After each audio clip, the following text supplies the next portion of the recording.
not complete until the gates at 3rd and King open for business. When fans start filing in, they'll get a good look at the new faces on the Giants, while Aubrey Huff and Mark DeRosa will get their first look at the magic inside AT&T. And today's starter, well, he knows all about the magic at this ballpark. No-hit author Jonathan Sanchez gets the ball today, and today baseball truly begins. It's the 2010 home opener next.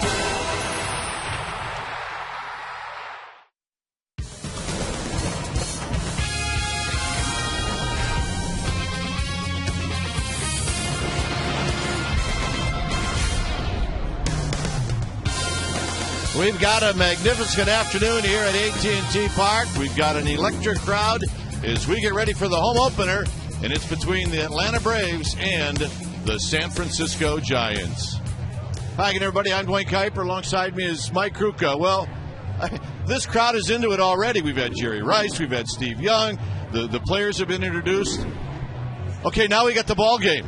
And the ball's going to be handed to Jonathan Sanchez. He's got to be psyched to pitch this home opener. Well, he is psyched, and it's a concern of Bruce Bochy and Dave Righetti. He's a little too psyched. This is his first assignment where he's going to have this kind of adrenaline. It's going to be important for him to find that nice, calm feeling to where he can get in the strike zone and control his pitches.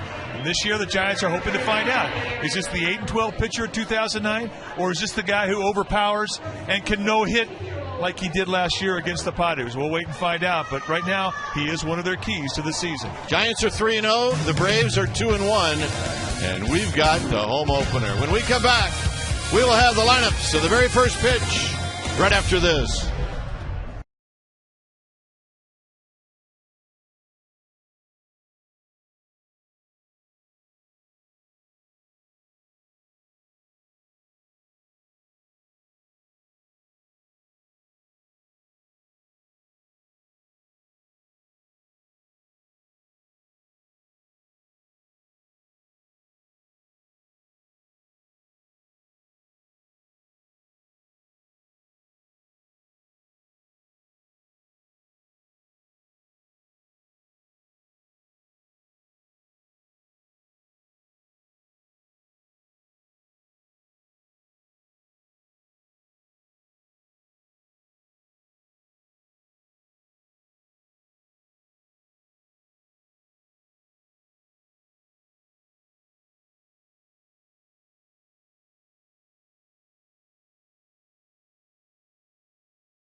Our game time weather is brought to you by the Santa Cruz Beach Boardwalk.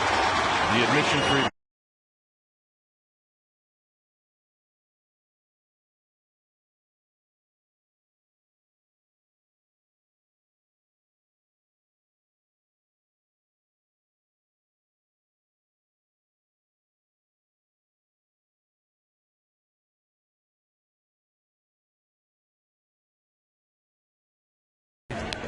Southwest Airlines, it'll be Melky Cabrera, followed by Prado, and then Yunel Escobar.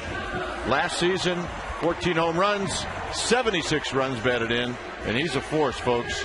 The veteran Troy Gloss will be the cleanup hitter, then Diaz Infante, followed by the kid. That's right, the kid, Jason Hayward, then David Ross, Tim Hudson on the hill. Defensively, the Giants are going to set it up with their outfield consisting of DeRosa, Rowan, and Bowker. That's your outfield. Renteria Sandoval on the left side of the infield. Uribe Huff on the right side. Benji Molina, well, he'll be in the squad, putting down the fingers. And the gentleman he'll be catching today will be the left-hander Jonathan Sanchez, 27-year-old, 6 foot, 195-pounder out of Mayaguez, Puerto Rico. And Sanchez numbers last year, 8 and 12. It doesn't tell you the whole thing about this guy. He's got some of the most electric stuff in all of baseball. A fastball is a slider, more of a slurve type breaking ball, and a changeup. And what he has is what everybody wants, and that's a swing and miss fastball. The key for him today is to get that strike zone into the strike zone to where he get that fastball into the strike zone so that he can control it. If he does that early, he's going to be tough. So Melky Cabrera stands in. We are waiting for the first pitch of the ball game as Sanchez looks in, and it is on its way, and it's very high, almost to the backstop. So we get underway at 1:36.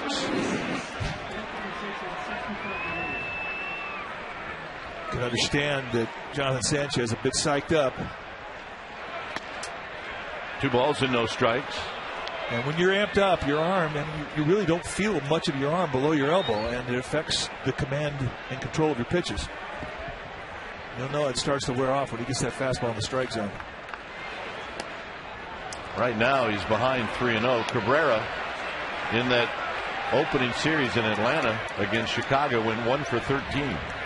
That's when you really need to start mixing other pitches. I think his slurve is a little bit easier for him to control than the fastball. He definitely took something off. You're right. No, I mean, you got to learn how to pitch in adrenaline games. It's part of it. 3-2. Cabrera leaning towards first. Cabrera, very patient hitter. This is paint in the outside corners, right at the knees.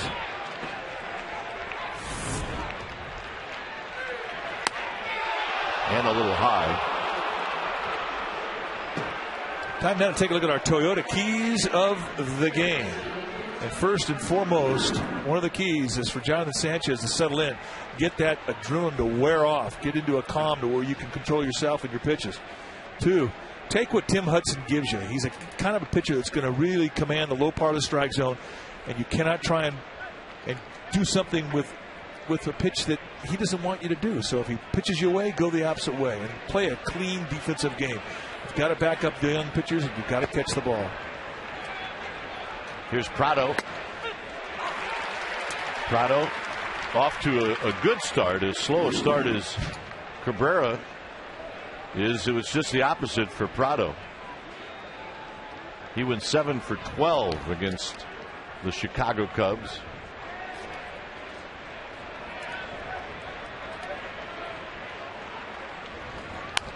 And that fastball is high. Braves took 2 out of 3. They lost the game last night. They did not get into San Francisco until about 2:30 this morning.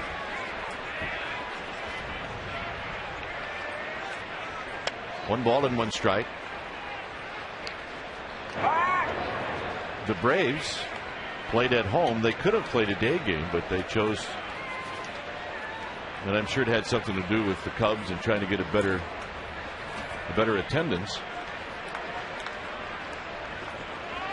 But I hear anybody complain at all from the Atlanta Braves. And it's 1-2. Good fastball inside corner.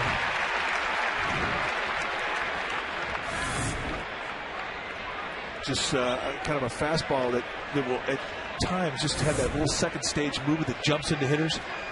Saw Prado kind of back off that thing hopped right towards the end. That's good life.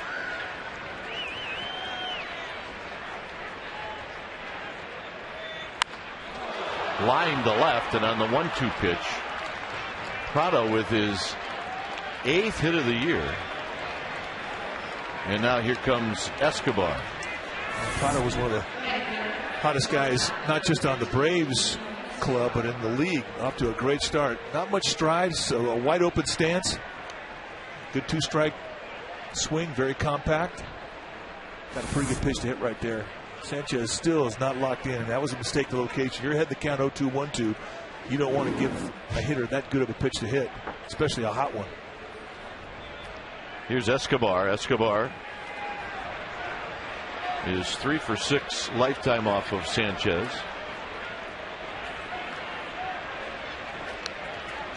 But he is a good hitter. And he looks at a strike. Tim Cheatham, the plate umpire, I mean, he's a good umpire for a guy like Sanchez, and he'll look for strikes, and he will give you a little width early in the game.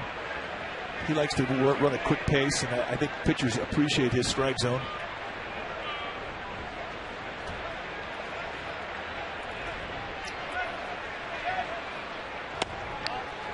Escobar's got 5 RBIs. He got them all on opening day on Monday against the Cubs.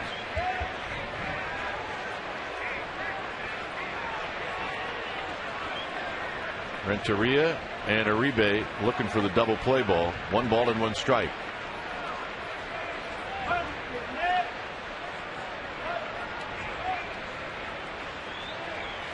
Swing and a miss. 1-2. That's the best breaking ball he's throwing. You see the location. Once he starts to get that thing down, you know, he's starting to get a better feel of it. Good late breaking movement, explosive downward bite. Now ahead in the count, you can go back, same pitch, and break it down even a little bit lower, and you may get him to swing over the top of it. Don't want to hang it. This guy's too good a hitter to hang breaking balls to.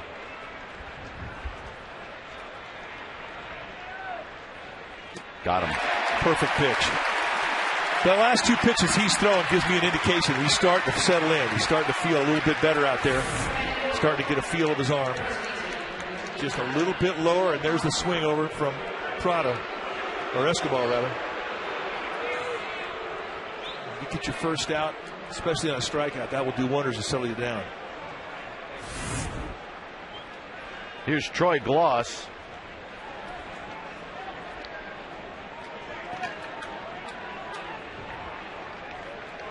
Gloss started out the season 3 for 11, and he takes a fastball for a strike.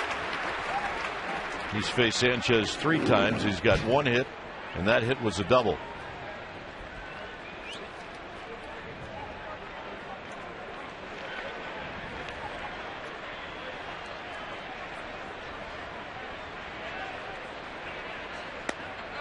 Gloss, a free agent, signed in January of this year with the Atlanta Braves.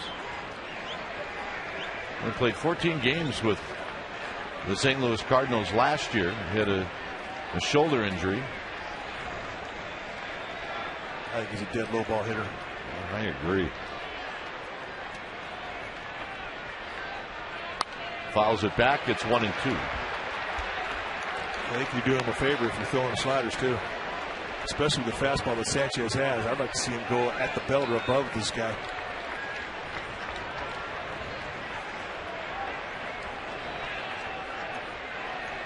Cabrera walked. He's at second.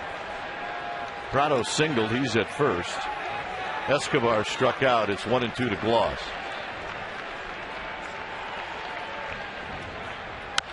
Hammers it. Rowan back. Rowan underneath it, and he puts it away. And tagging and going to third is Cabrera.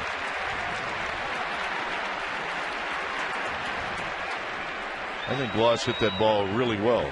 I do too. I think he's surprised he can get more carry than that. When a big guy hits a ball like that, they're used to seeing it go over the wall. Not a lot of wind right now. I mean, you would think, looking at the flags, that that ball would have got a little more carry. The only thing I can think of is he may have had some topspin on it, which sort of cut its distance. But there you see the flags. Very quiet, beautiful, perfect conditions for baseball.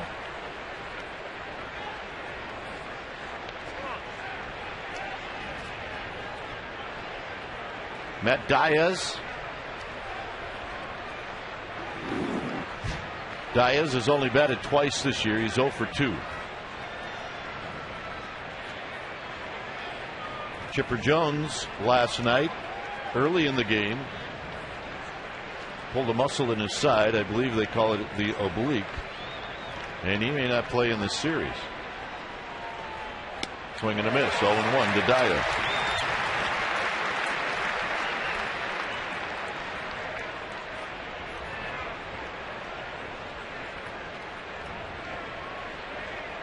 Diaz 0 for 5 against Sanchez with 4 strikeouts.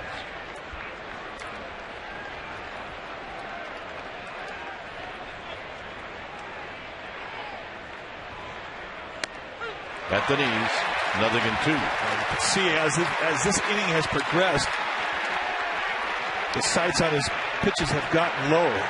Started the inning off and he was up. Now he's down around the knees.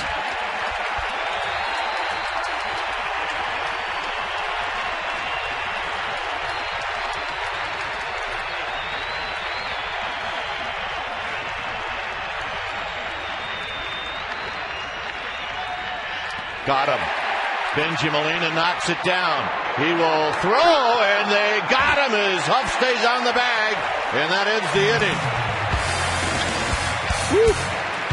Giants are coming up.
Right side of the infield. Ross will be doing the catching, and on the hill today for the Atlanta Braves will be the veteran Tim Hudson. His 11th year at the big league level, 35 years old. That's hard to believe. Last year you can see an abbreviated season because of a rebuild he had on his elbow, but he is throwing at full strength again, and when he's right, you're going to see a lot of sink, a lot of ground ball, a lot of balls down around the strike zone. Slider, split. It's quality. Great command of his stuff. First pitch to Rowan is right on the inside corner. Rowan coming off a terrific game in Houston on Wednesday.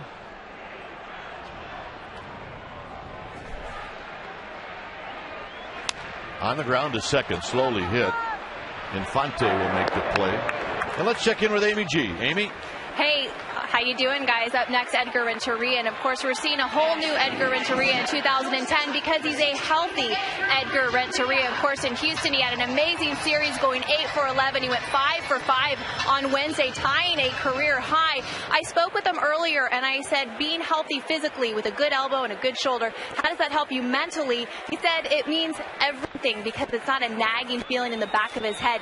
Is this going to hurt every time I swing? And he said he's working out extra hard this season because he never wants that pain to come back. Guys? Boy, it sure showed on Wednesday. 5 for 5. Good breaking ball, 0-2. Rowan went 4 for 6.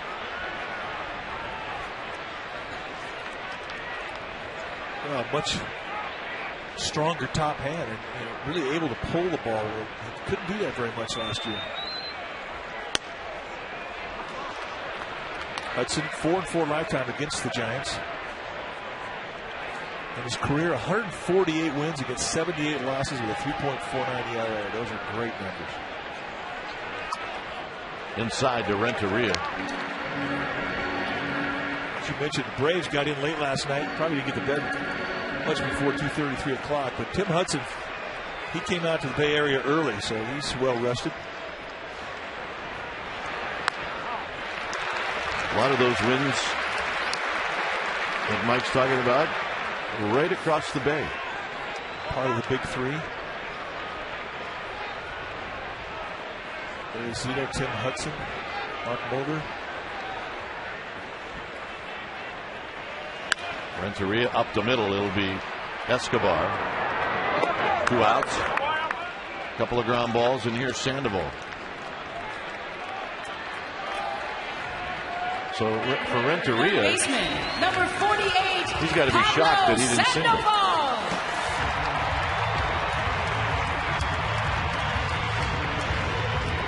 Here's Sandoval.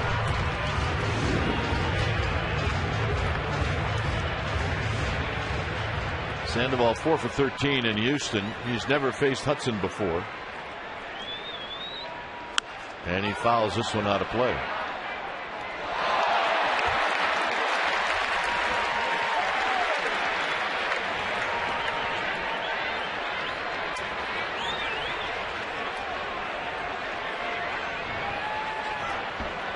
On deck, Aubrey Huff. And the 0-1 to Sandoval is in the dirt.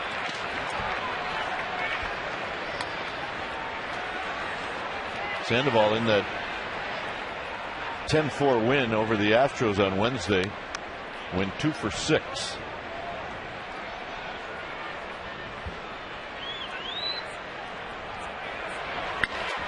Chopper to short.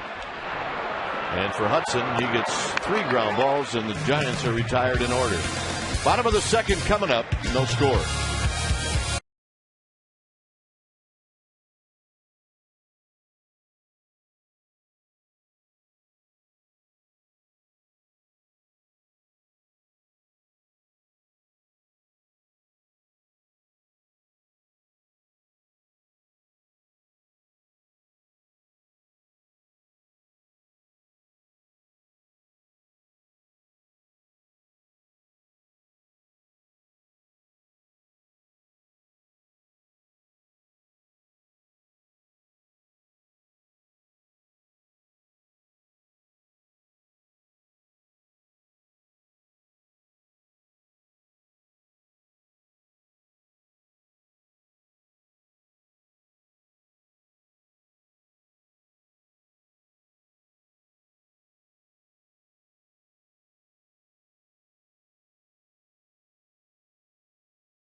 Stranded a pair of Atlanta Braves in the first. He'll face Omar Infante, Jason Hayward, and then David Ross. First pitch foul out of play, and it's 0-1. Our fans already in a good groove. What a great spectacle this ballpark is, especially on opening day.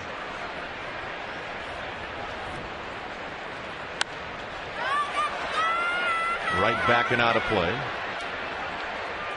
Time now for our Bloomberg Sports graphic. We're going to take a look at Jonathan Sanchez's 2009 pitch selection, and you can see the dominance with the fastball. Very predictable, but you also have to know that he has the type of fastball that he can tell you that it's coming. It's still not easy to hit. It's a swing and miss fastball, and he loves it. He'll use it in every count, especially when he needs to make a pitch. 1-2.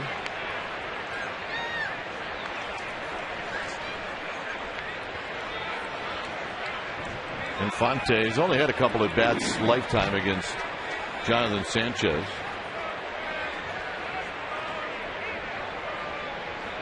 And he's 0 for 2. And he goes around. Sanchez with his third strikeout. Let's check in one more time with Amy G.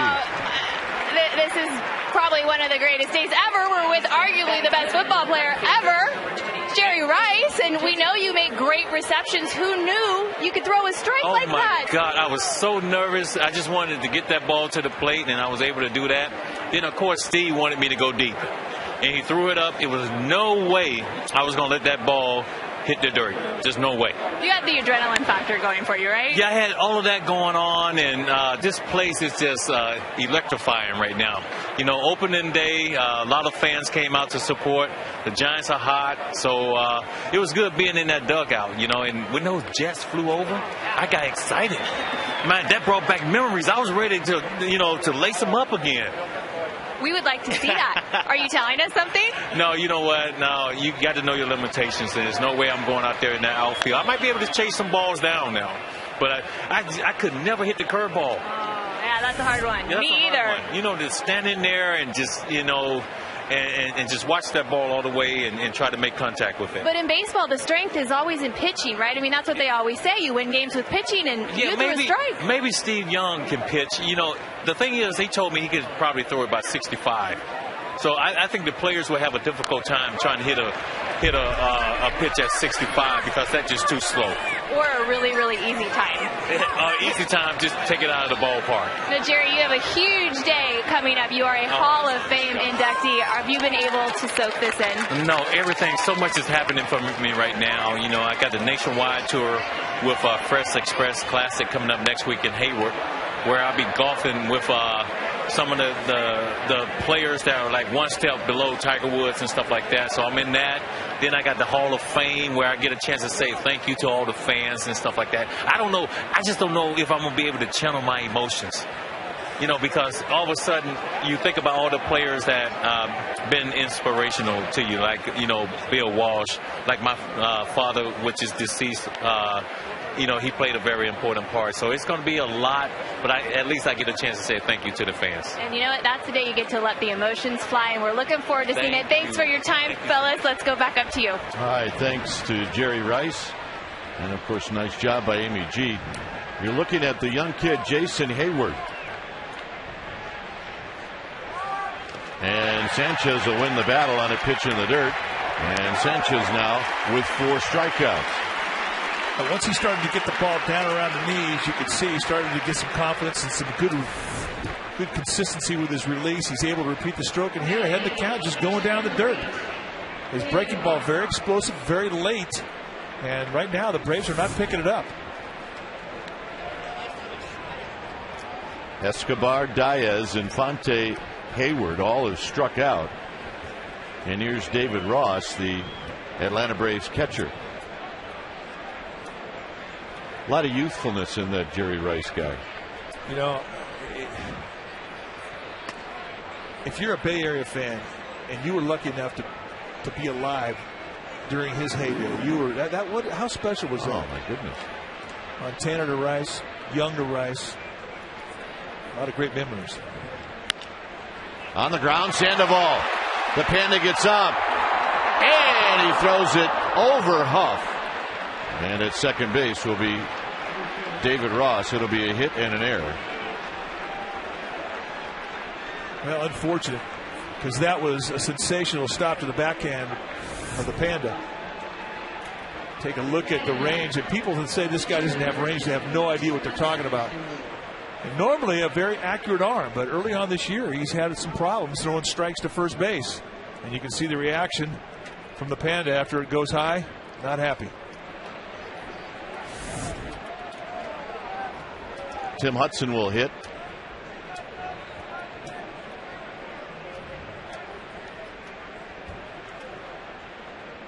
You know what's amazing about our sport is that once you get a label early on, it is so hard to get rid of that label. And Pablo Sandoval, because he doesn't look like a prototypical third baseman, got labeled as a guy with no range, and it's simply not the truth.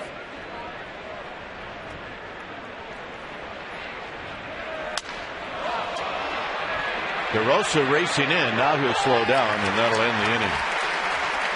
Jerry Rice introduced. Got a lot of hop in those.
The dynamic deal of the week for Giants fans. $15 lower box tickets for the Wednesday, April 14th game. That's against the Pirates. And tickets are available at $5 each for all three upcoming games, April 12th, 13th, and 14th. To purchase tickets, go to sfgiants.com. Buy early and save. The dynamic deal of the week. Here's Aubrey Huff. Huff, DeRosa, Molina facing Tim Hudson. Huff looks at a strike. He's 7 for 17 against Hudson.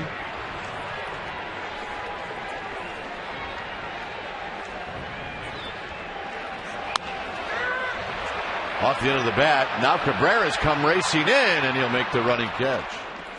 Cabrera broke back, or at least froze at contact. So Huff is retired, and here's Mark DeRosa.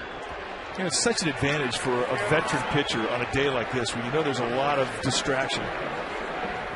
And Tim Hudson out there as calm and as mellow as you would expect a guy in his 11th year at the big league to be. DeRosa takes a first pitch strike. Doesn't mean he doesn't have any adrenaline going, which he does. Opening day will do that to anybody. It's just that he knows how to deal with it. I'm going to say DeRosa went around, or at least Bob Davidson. I don't think DeRosa agreed with that. Well, Bob Davidson will do something usually in a series that will get a few heads shaken. Did he go? He did not. He did not.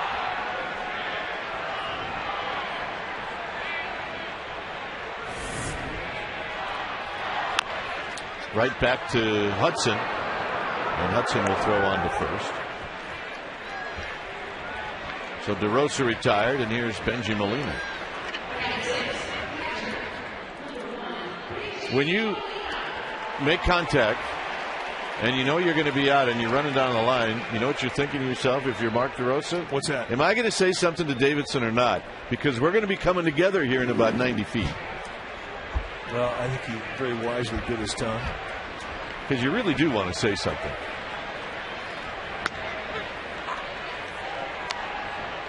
Well, I agree with you. Like, are you serious? And the umpires act like one strike's no big deal. It is. Changes everything. The difference between 0-1 and 1-0 is night and day. 1 ball and 1 strike to Molina.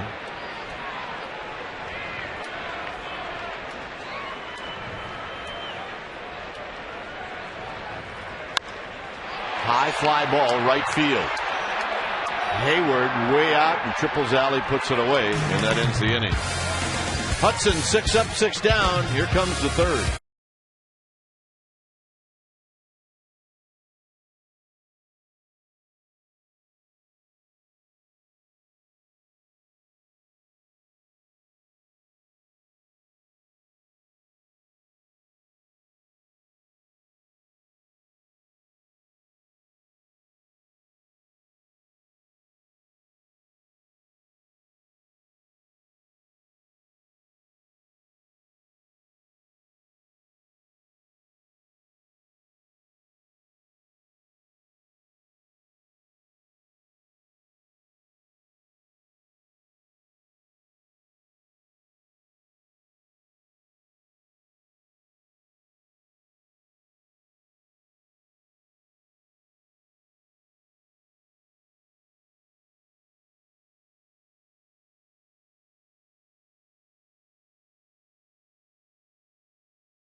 Check in with Amy G. All right, so here's the partner of Jerry Rice, the TD partner, back together again. You had a little role reversal today playing catcher.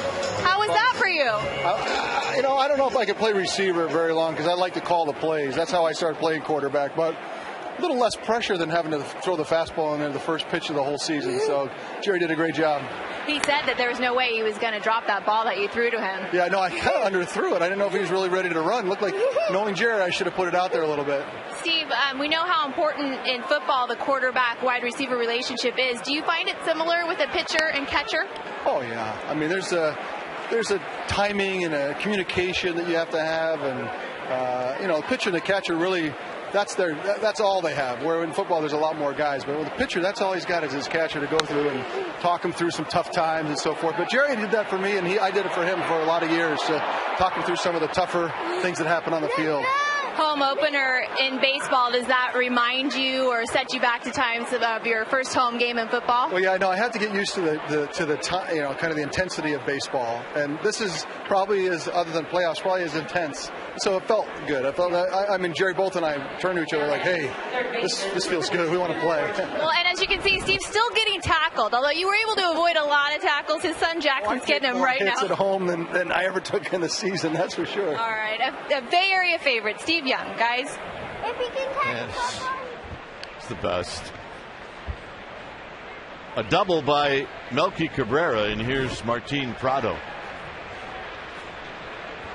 Well, pretty impressive swing of the bat from Melky Cabrera.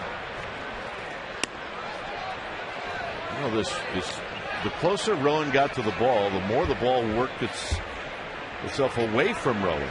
Just like took off right into right center field. Yeah, I thought that thing was kind of a routine fly ball, and then it just kept drifting.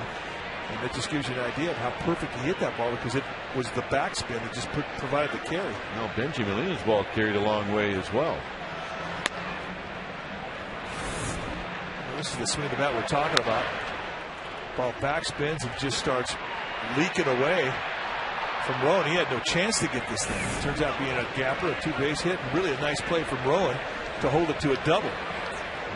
Strikeout situation here for Jonathan Sanchez. Runner at second, nobody out. He gets the call from Tim Cheetah. 2 balls and 1 strike.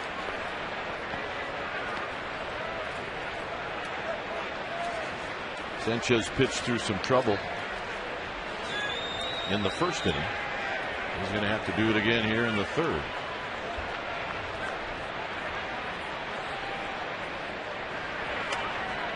Not close.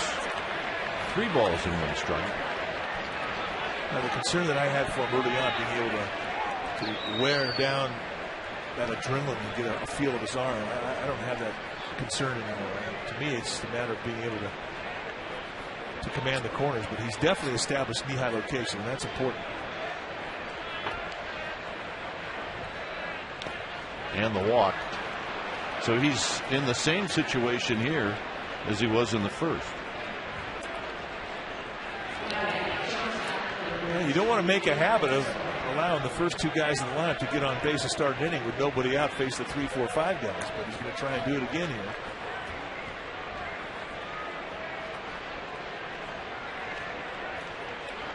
The thing nice about that slider, though, from Sanchez is that not only is it a swing and miss pitch, but it's also a pitch you can get on the ground ball. You can get ground balls with the fastball and get them with that slider, provided they're down.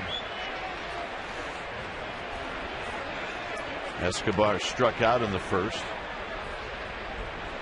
He acted like he was going to bunt. Now, that very well could have been a decoy.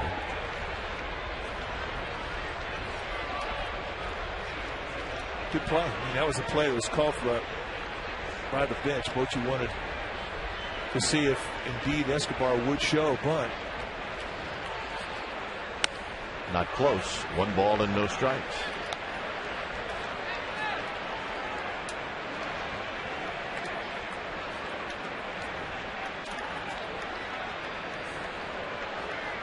This becomes a big pitch.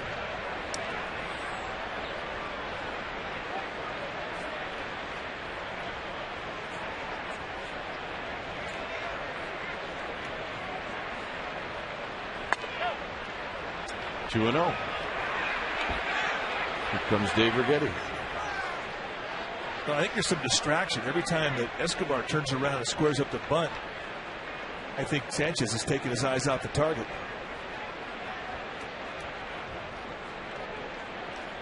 You've got to throw a strike in this situation. If your opponent's going to give you an out and try for the sacrifice, you have to throw a strike. You cannot give him a free 90 feet by way of the base on balls. Now in a 2-0 count, Bobby Cox might take this sign off. Well, Brian Snitker, the third base coach, just went down and talked to Escobar. And he may very well have said, listen, this pitch is going to be right down the middle of the plate. You got to take a swing at it.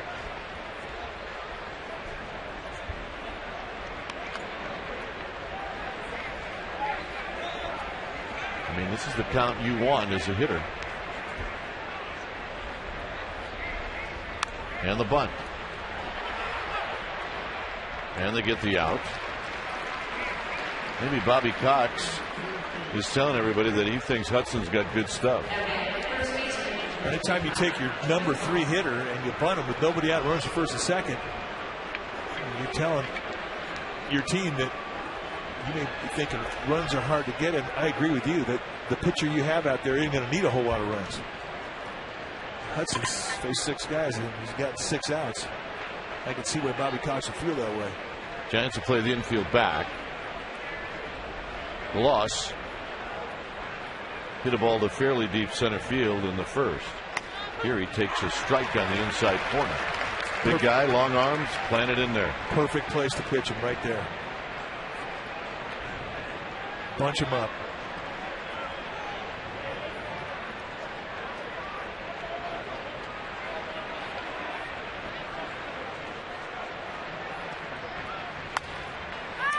And now Sanchez can go for the strikeout. A quick 0-2.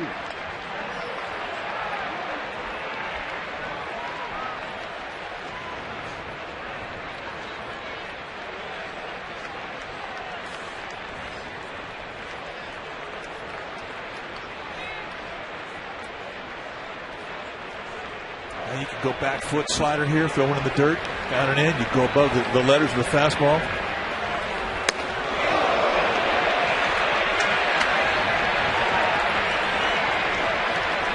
Come right back in there above the hands again. Just stay in that one location. High, hard, inside.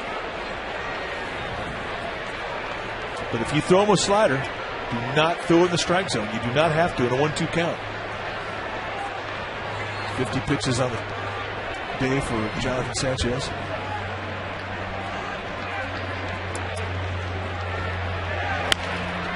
Foul.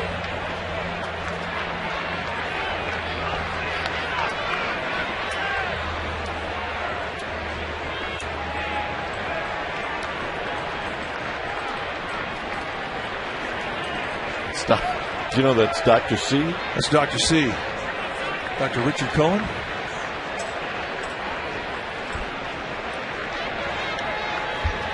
Had to have been some type of a gift. Yeah.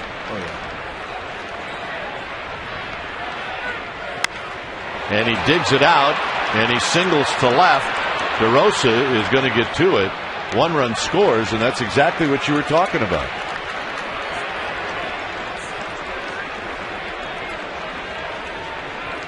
Well, that's the type of pitch that really can frustrate a pitching coach and a manager. I know that Troy Glaus likes the low part of the strike zone, dead low ball hitter. And if you're going to go down there, you've got to get that thing in the dirt.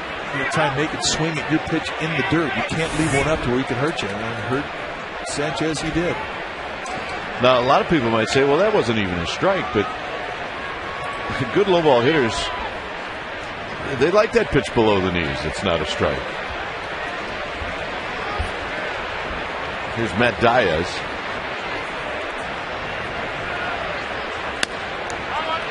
Diaz struck out in the first.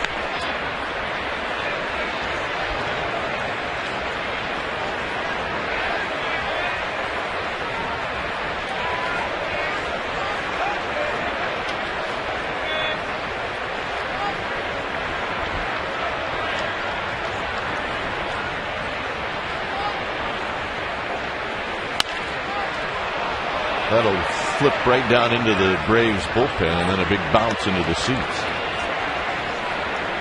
Atlanta Braves last year, 10 games over 500. They finished third, 7 games behind the Phillies.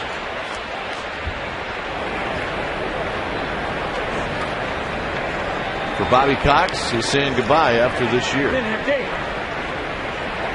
Kid out of Fresno, grew up rooting for the Giants. And someday he will be enshrined in Cooperstown. Absolutely. Didn't miss by much. 2 balls and 1 strike.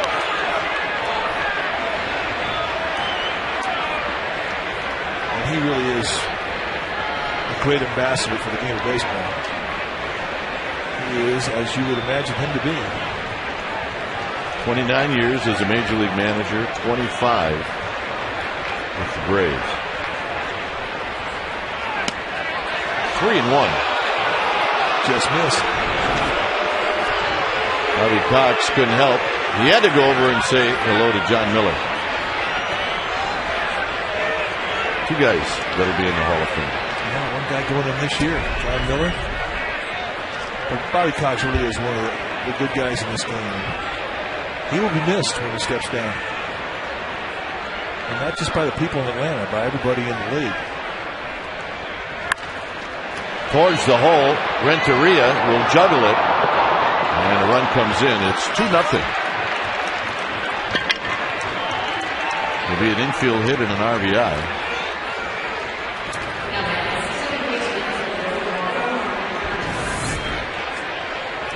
This is kind of a CNI ground ball. Renteria had been playing close to the bag in anticipation of a double play. They exposed some hole, and Matt Diaz, who has never had a hit off of Jonathan Sanchez, rolls one into the happy zone. Yeah, how about 0 for 6 with 5 strikeouts? Not anymore. Here's Infante.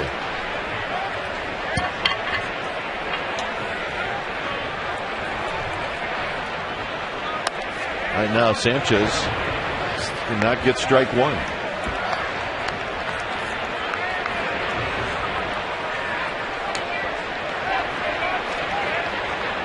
Giants did not trail one time in Houston. They trail here 2-0.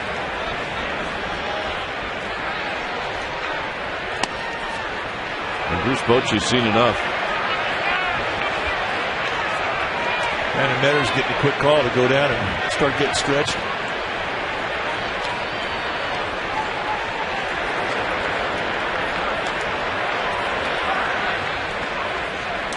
Jonathan Sanchez needs a CNI ground ball and 2 outs. Double play would be just what the doctor orders. Out to Aaron Rowan. Tagging his Gloss. He's going to bluff as Rowan makes a beautiful throw.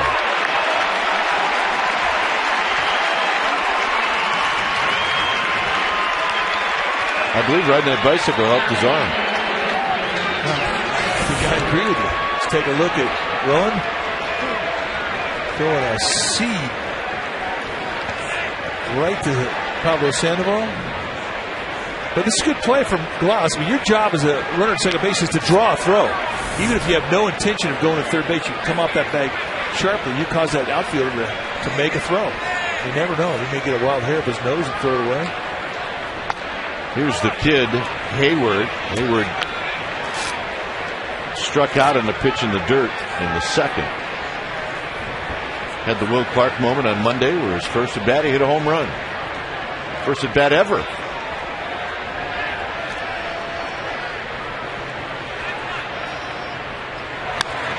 Boy, that's a mighty swing right there. This was the home run.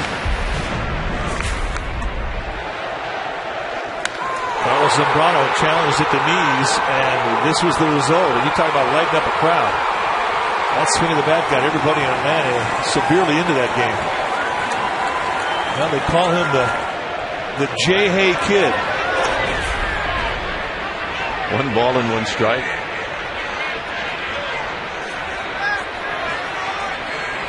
J. Hay Kid.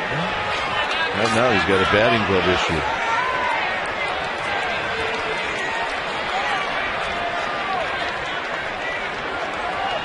One ball and 1 strike.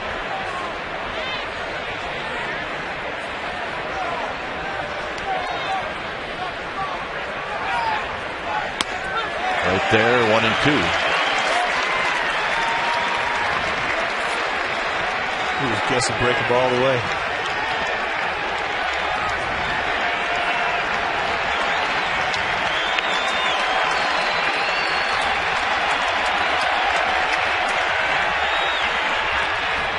Nice play by Benji Molina, 2 and 2.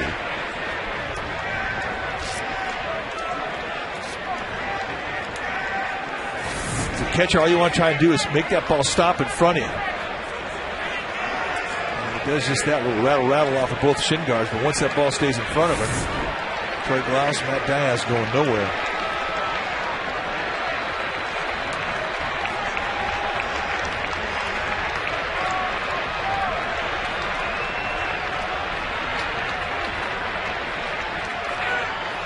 And he got him again. And Benji Molina will throw him out.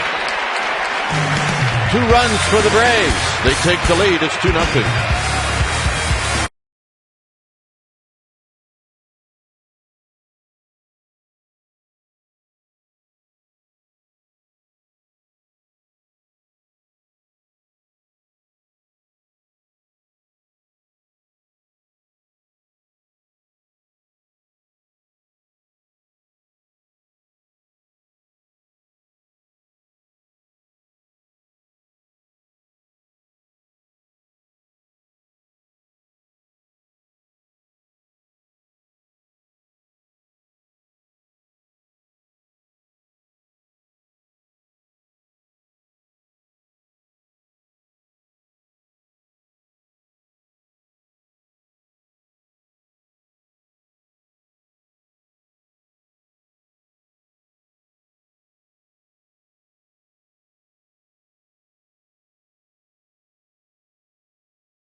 John Bowker takes the first pitch high.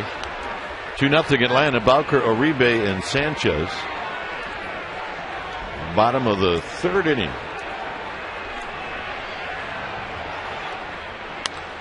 Bowker into center field. Cabrera is shading Bowker in that direction. Will put it away. 7 up, 7 down, and Tim Hudson has been perfect. Just 21 pitches through 2 1/3. Kind of just polar opposite of the way Sanchez has been pitching. One is from a guy who's been in the big leagues going on 11 years. The other guy's in his 3rd year. Tim Hudson is where Jonathan Sanchez is trying to get to. Uribe off to a good start. And he takes the first pitch in tight. 1 ball and no strikes.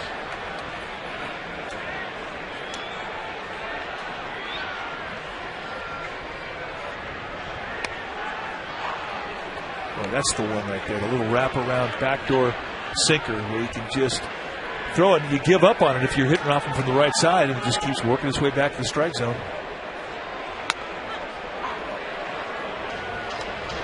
Goes right back, same location. And he can accentuate that movement too by dropping his arm angle down just a little bit. The more he drops down towards sidearm, the more movement he gets in that regard.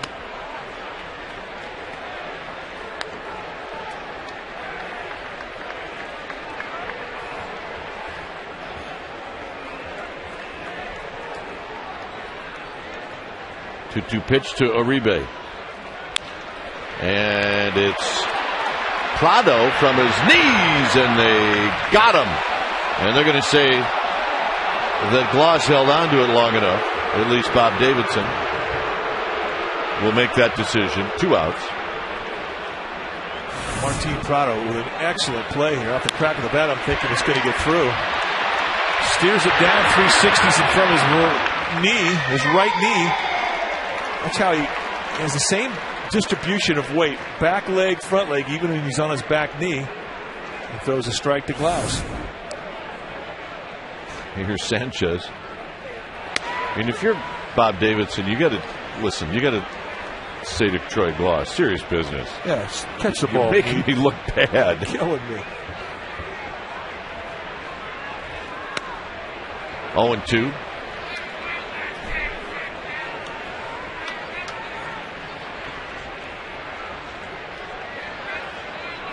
Rowan to follow should Sanchez reach.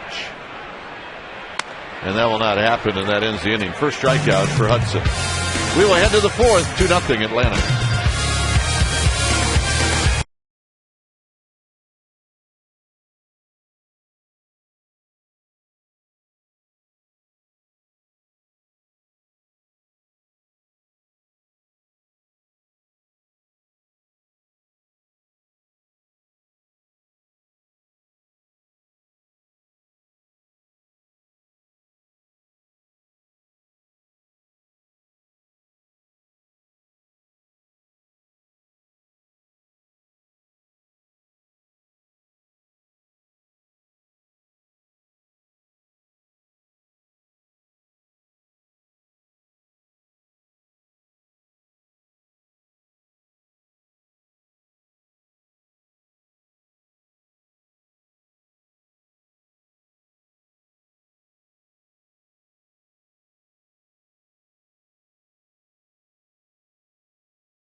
Brought to you by AT&T, a better 3G experience. The question today, who recorded the Giants' first hit in the inaugural game at AT&T Park back in the year 2000?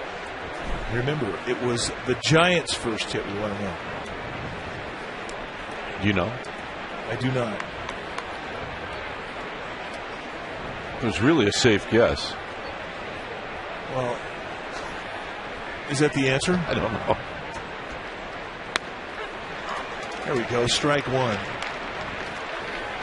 Such a key with any pitcher, but especially a guy who's struggling with his command. This is David Ross. Ross hit one down the line. Sandoval made a really good backhanded play, but he threw high off the glove of Aubrey Huff, so it was a single and an error.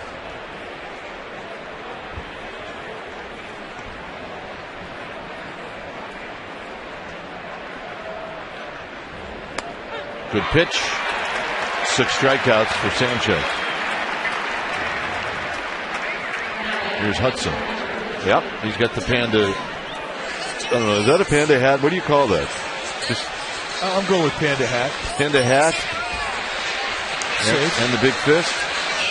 Oh yeah, this guy here. Yeah, he actually went to the dugout store before the game. I'm going to get you a panda hat. Yeah. I can see the Kirko Christmas picture next year with a lot of panda hats on. Well, I like that idea. You never know.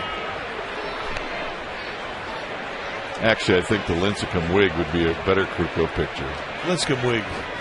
Yeah. Under the panda hat. We got to get one of those just to show you folks the Lincecum wig. Slowly hit to Uribe. A little bit of a tricky hop. Has he had a normal hop all year? No. Well, we're working with Bloomberg Sports to provide some of the most in-depth and compelling data analysis baseball has ever seen. Fans can get their own set of these new state-of-the-art tools from Bloomberg, built for fun and for fantasy play. Go to BloombergSports.com and get a preview and find out all about the details. And if you're into fantasy baseball, Bloomberg Sports is where you need to go. All right. Here's Cabrera. He's proved to be a little bit tough today for Sanchez. A walk and a double. He scored the first run.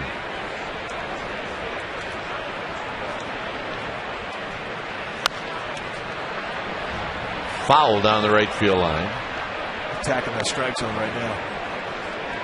You know, we're accustomed to seeing Sanchez, have 4 or 5 really easy innings, and then all of a sudden, boom, he'll have that one inning where he just doesn't seem to have his release point. Very reminiscent of when Russ Ortiz would have that one inning where Dusty Baker would say he was just Russ being Russ. Sandoval down to a knee. We'll finish that thought when we come back. It's 2-0 Atlanta.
trivia question. Question today, who recorded the Giants' first hit in the inaugural game at AT&T Park back in 2000? Our survey said, well, it was Billy Miller, and he hit a single off Chan Ho Park, and that got things going for the Giants. Although it wasn't always very easy there the first 6 games here at this ballpark. No. Giants could get a win here. Hey, look at the Cove. I love the Cove. You got activity in the Cove. Top of the order for the Giants. And the Giants need a little activity on offense. They need to get this crowd into the game. Rowan bounced out. Sands is here. He's taking a little time off. Had a busy holiday season. Having a beer and just chilling.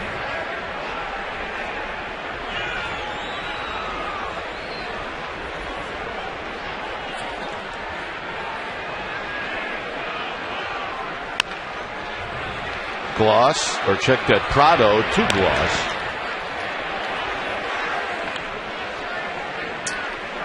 All right, Giants Baseball is brought to you by the U.S. Census. We're in the home stretch for the 2010 census. It's not too late. Fill out and mail back your census form today.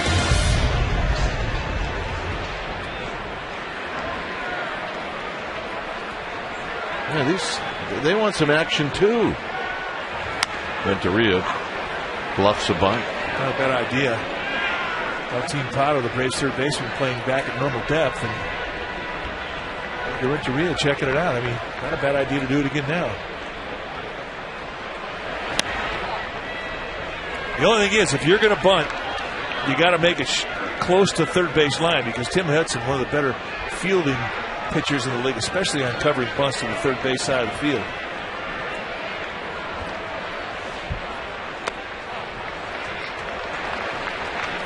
Sandoval to follow. It's 2 balls and 1 strike. Giants have not had a base runner. Not one.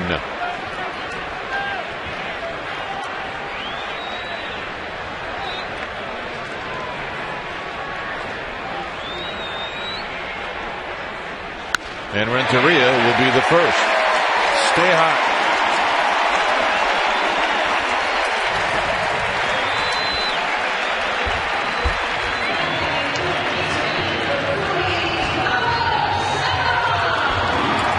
Time now for our Panda Cam. It's brought to you by Panda Express, introducing honey walnut shrimp, a delicious new reason to visit Panda Express. He goes through his routine before he settles in. You could strap the Panda Cam on this guy all day and not ever be bored.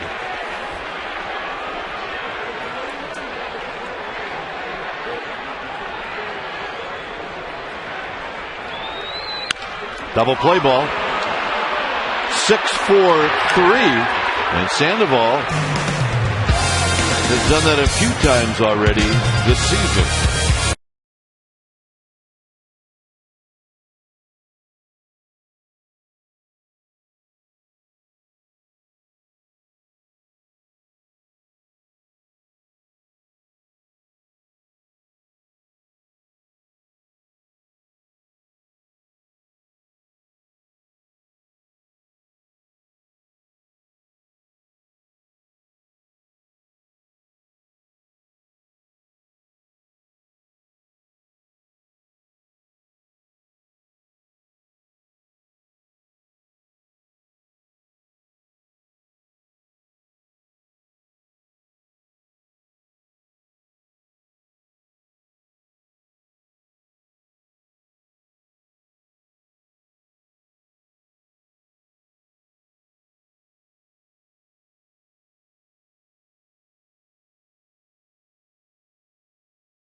The 5th inning.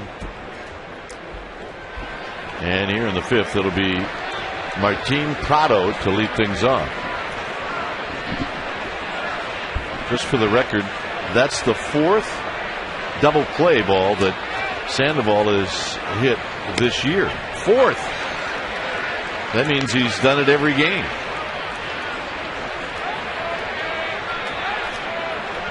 Prado is singled and he's walked.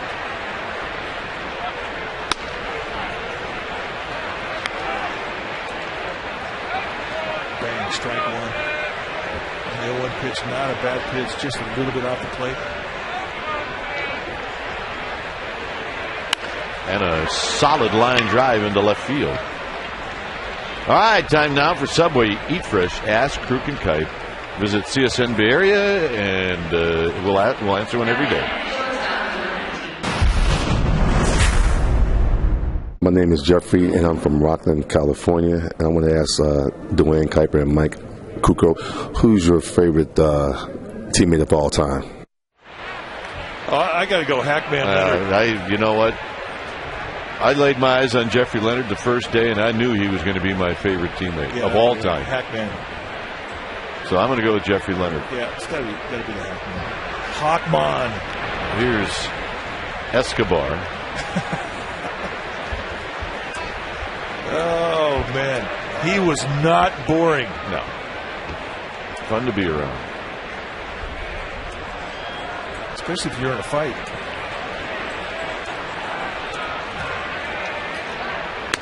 Escobar takes a strike. 6 hits for the Braves as Metter starts to throw in the bullpen.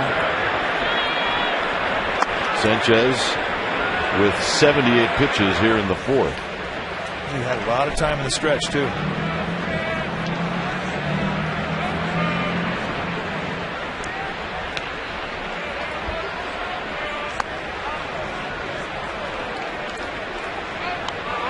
Cabrera and Prado have been on base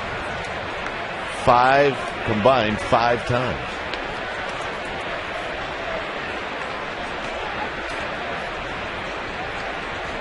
Giants have had 1 base runner and on 1 pitch wiped out on a double play. On the ground into right field, a base hit. And this is the way it's been for Sanchez. Well, it's the 3rd time in the game that he's allowed the first 2 hitters to get on to start an inning. Nice piece of hitting here, though. I mean, you get a fastball in the corner. Granted, it was a little bit up, but it was on the outside corner, maybe off the plate away. And this is how you beat that location.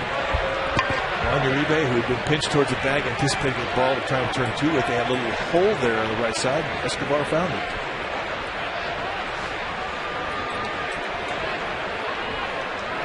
Here's Troy Gloss. Gloss knocked in the first run of the game with a base hit to left field.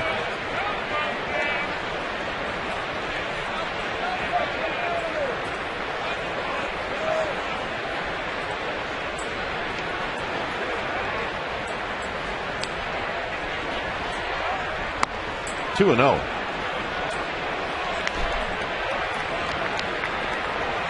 See a tale of 2 pitchers.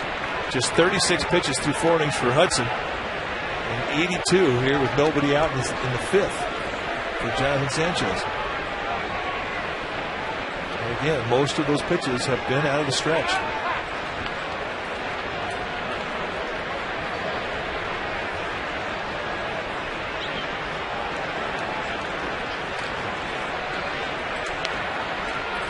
Two and 0 to Gloss. 3 balls and no strikes.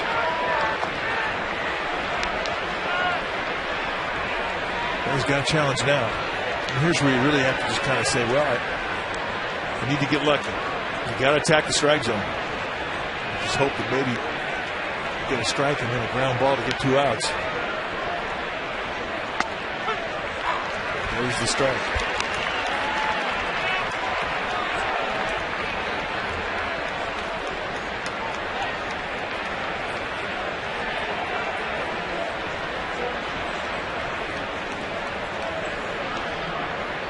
The look to second, and it's 3-2.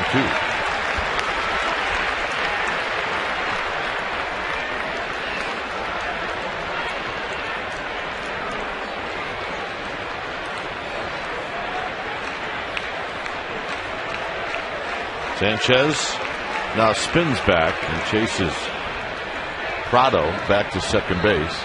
It's a good time for that play.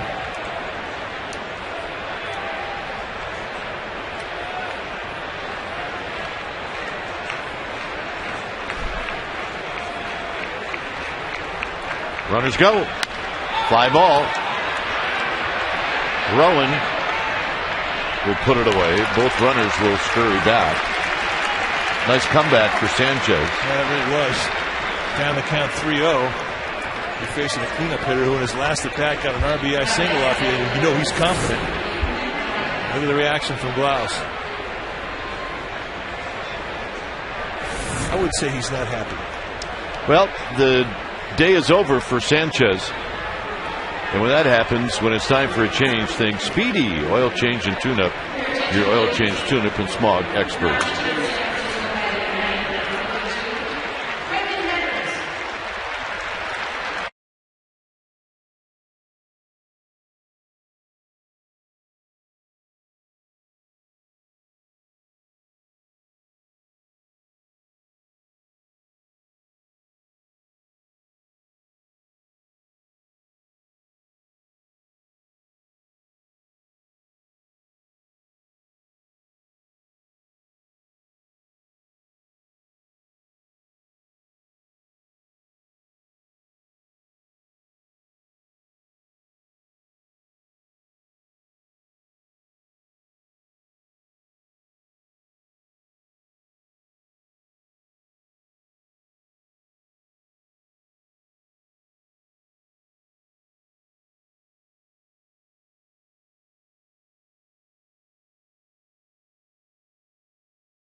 Tonight, check out the Burger King Sportsnet Central right on Comcast Sportsnet Bay Area.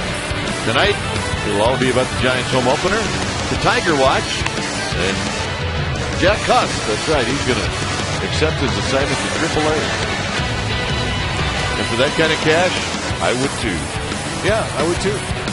He'll be back up. He will be back up.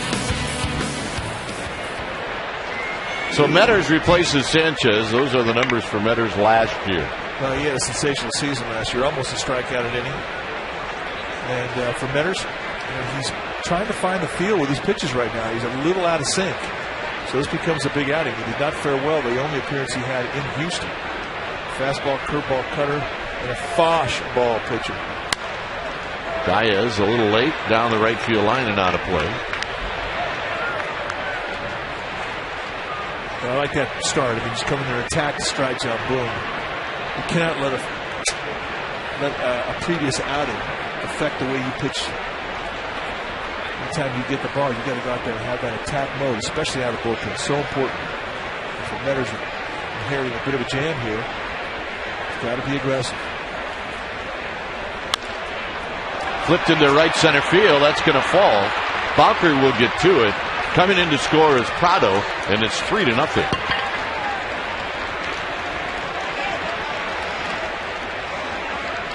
Diaz with his second hit and his second RBI.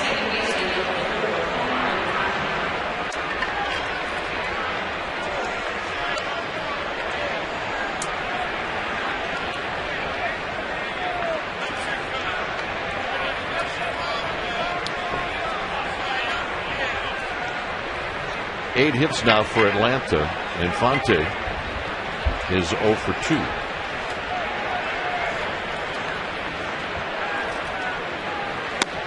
strike. At second base, Escobar. Diaz now at first.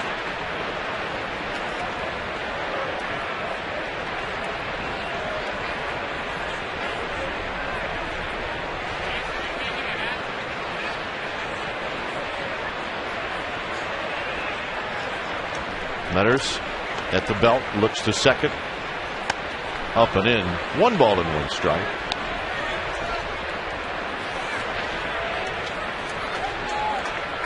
Game 2 of the series will be tomorrow night. .7:05 start.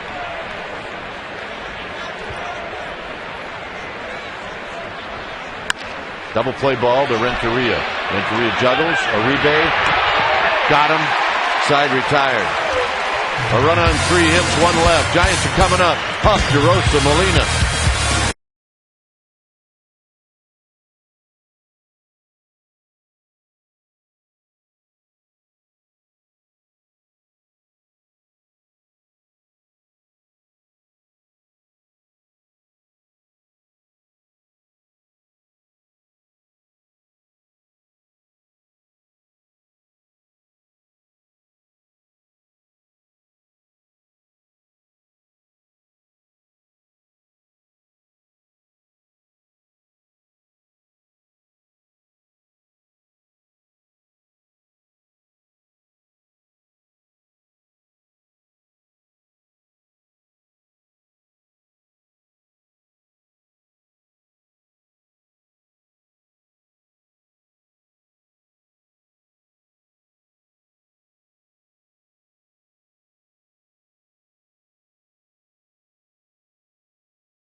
We are in the bottom of the 5th inning, and back by popular demand. Giants fans have had to live without it for a long time. The poll question. Check it out at csnbayarea.com. We know the Giants did well on the road. How well will they do at home this 2010 season? Watch us on Giants post-game live for the results of the poll question. csnbayarea.com, guys. All right, thanks, Amy. Here's Hudson to Huff, and Huff takes low. You know, Mike, all the time you'll say, you know, when you're at the park, where would you rather be? I never had an answer for you until now. Yeah, that'd be a pretty good place right there. I agree, partner. If that guy left, it might even get better. Well, you never know what you're going to find in the Cove. But that's what you call a gold mine find right there. Yacht, sunshine. Swinging a foul. 1 ball and 2 strikes.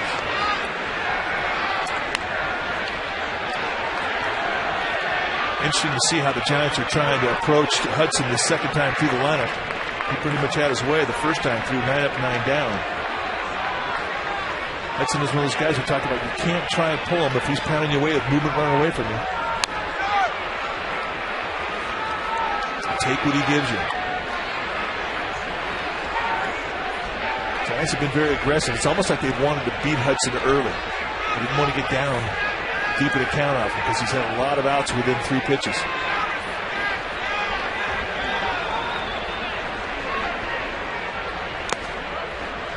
Two and 2. The overshift is on, and shallow right field is the second baseman, Infante.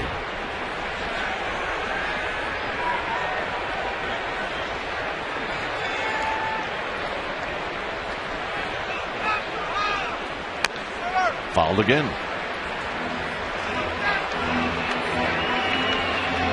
Is that the wishbone I just saw? The wishbone defense.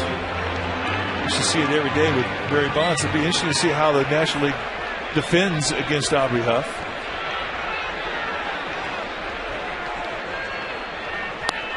Got him. Changeup, and I mean an absolute dandy. The arm action was absolutely identical to that of the fastball. And we haven't seen Aubrey Huff get fooled that much on a changeup, but here, way out in front. And what set it up was the arm action that Hudson had. Beautiful pitch. Here's Mark DeRosa, the former Brave. Out of play. To me, like, that's exactly what DeRosa had in mind, is to go the opposite way, take advantage of that movement that was coming back into him. Something you talk about when you're in the dugout, especially when a guy's been dealing like Hudson, is how to have an approach.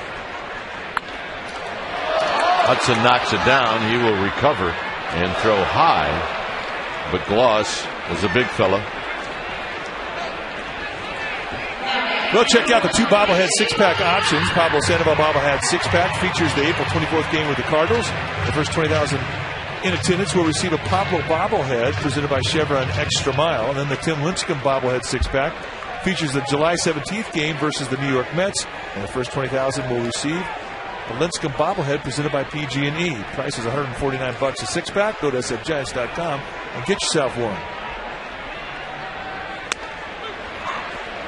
You see that movement that's coming into a righty away from the lefty, and if you try and pull that, it's tough to get the bat head on it. The ball will run up your bat and you'll get jammed. If you stay inside it, think the opposite way, you can beat it.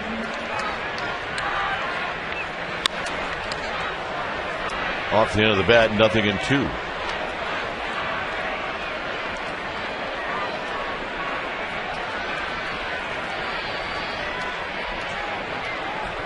Talked about Mark DeRosa. His very first appearance in the big leagues was in a Braves uniform back in 1998. I remember when he came up. I remember what the book on him was when he first showed up. Molina hits one off the end of the bat. A long run for Diaz, and Diaz will make the sliding catch to end the inning. Through 5 innings here at AT&T.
We head to the 6th inning. It's time now for Home Depot doing more on defense. Well, you got Jerry Rice, you got Steve Young, you got Rice to Young. It sounds backwards, but that's the way it was, folks. And then Steve Young with the toss to Jerry Rice. That's more like it. Home Depot, more saving, more doing. That's the power of the Home Depot. Jason Hayward will face Metters here in the 6th inning.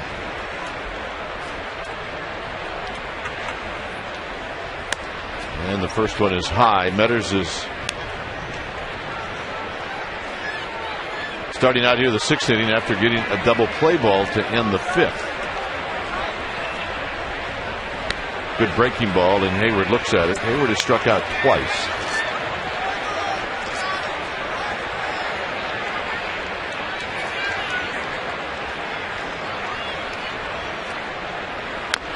Fouls it at the plate, 1-2. You can see how the league's going to start going after Jason Hayward. You would assume that a guy 20 years old, when he comes up with as much applause and expectation as Jason Hayward, you know he can hit a fastball.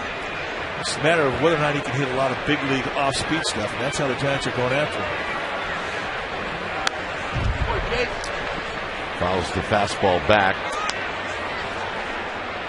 I didn't think that was much of a two-strike adjustment on that hack. No. Both his mother and father, educated at Dartmouth. Braves sky high on this kid's talent. Gets him on the breaking ball, and that's the hat trick for Hayward.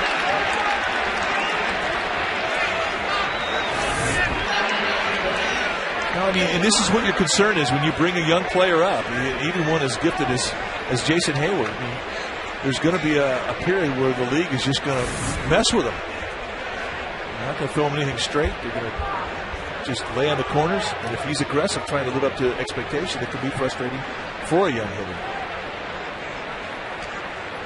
David Ross, an infield hit and a strikeout. The ball's in 1 strike.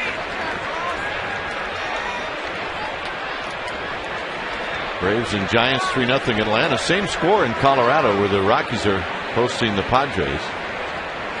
Rockies are leading 3-0 in the 7th. Up high, 1 ball and 1 strike.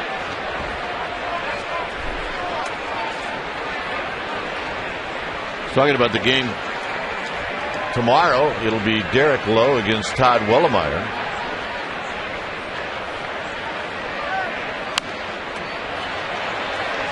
See if the wind affects this to Aubrey Huff. 2 outs. Originally, I think it was scheduled that Lowe was going to pitch on Sunday, but according to our notes, Lowe tomorrow night, and then Kinshin Kawakami on Sunday.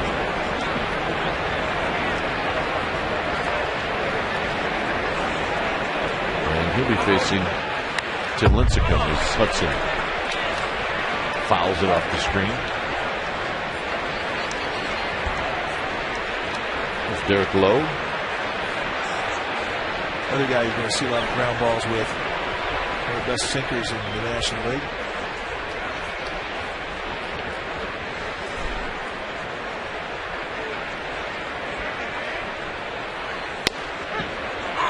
Oh, 2.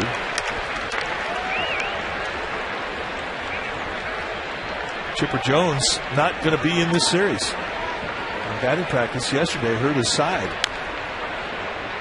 And they're thinking it's an oblique strain, and they're going to try to determine how severe it is.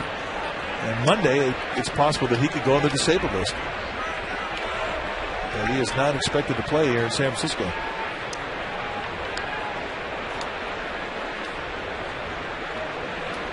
Oh, 2 pitch. And Hudson strikes out swinging. All right, Giants waiting for their offense to wake up. It's 3-0 Atlanta.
Light Freeze Cam, and today our cam, well, we sort of let it go loose all around the ballpark today as Bruce Bochy led out the troops. Barry Zito introduced, and they unfurled the flag in center field, and we all stood at attention as the Hall of Famer John Miller introduced the players for the Giants' 53rd opening day here in San Francisco. That's our Coors Light Freeze Cam, brought to you by Frost Brewed Coors Light, the world's most refreshing beer. All Atlanta so far, 3-0 behind Tim Hudson. It will be John Bowker, Juan Uribe, and then a pinch hitter. Well, the Giants have only had one base runner, and that was a one-out single by Edgar Renteria in the fourth. They need to get a leadoff hitter on base. That's right. Hudson's thrown one pitch from the stretch. Yeah, and he got a double play with that.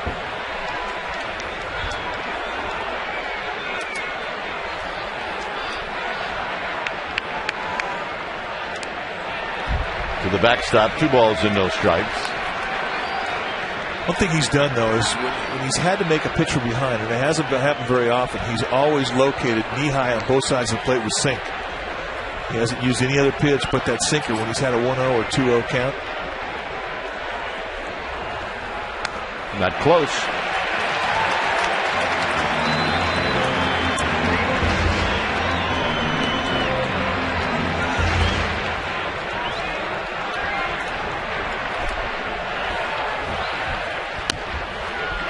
Three balls and no strikes. Bowker trying to get something started.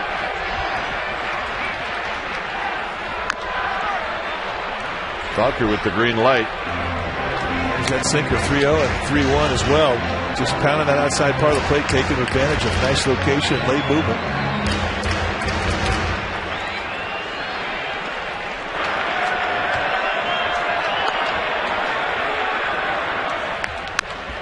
On the ground, Escobar from the hole. Wide throw, Bowker's aboard. It's got to be an error. That'll be a base hit for John Bowker. Is it a hit?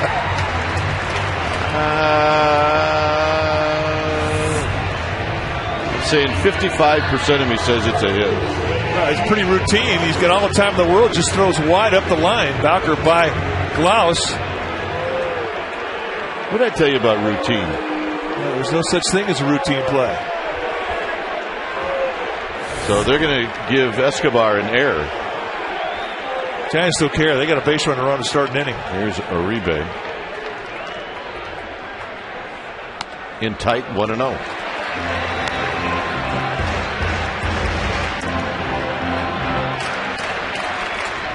Uribe hit the ball sharply, but Prado at third made a very nice play.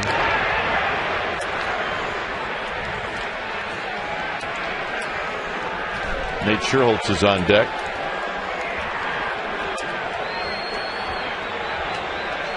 Three 0 Atlanta.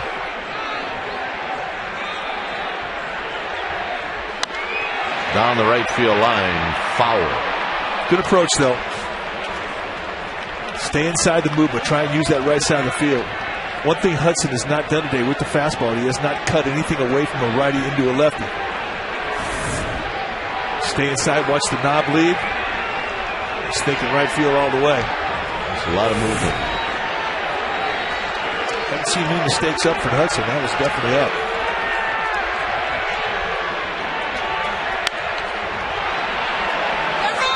See if Glaus can get over, and he makes the catch. A nice play by Troy Glaus.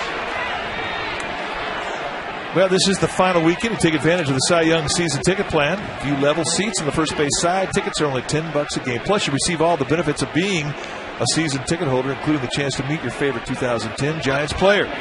Plus, for every Cy Young plan purchase, you'll receive a baseball autograph by two-time Cy Young Award winner Tim Lincecum.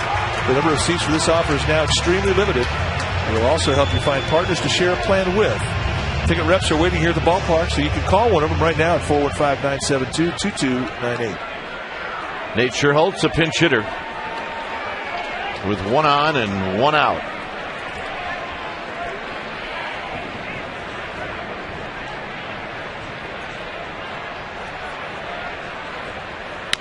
Big chopper near the bag. Escobar will step on second, and Sherholtz gets into an inning-ending double play.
And by Xfinity, the next generation in home entertainment.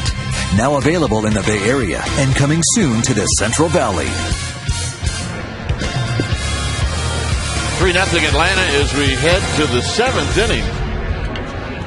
Guys have been very quiet offensively.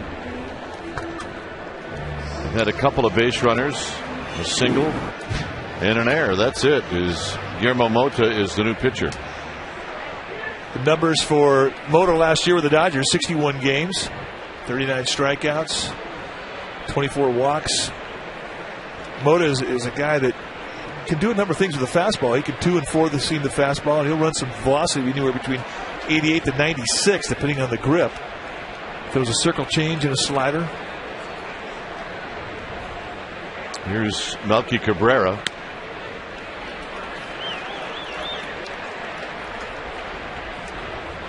Did you see Guillermo Mota's BP today? I did not. I was in traffic, remember? Oh, that's right. Sorry I brought that up. Fouled on the left field line and out of play. 0-2. He's legit. That's what I heard. He can hit. That's where I wanted to be.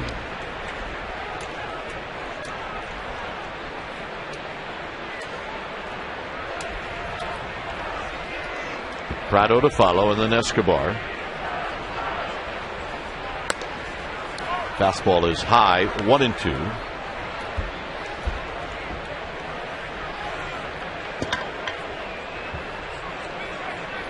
Three runs, 8 hits for the Braves. No runs, 1 hit for the Giants. In tight, 2-2.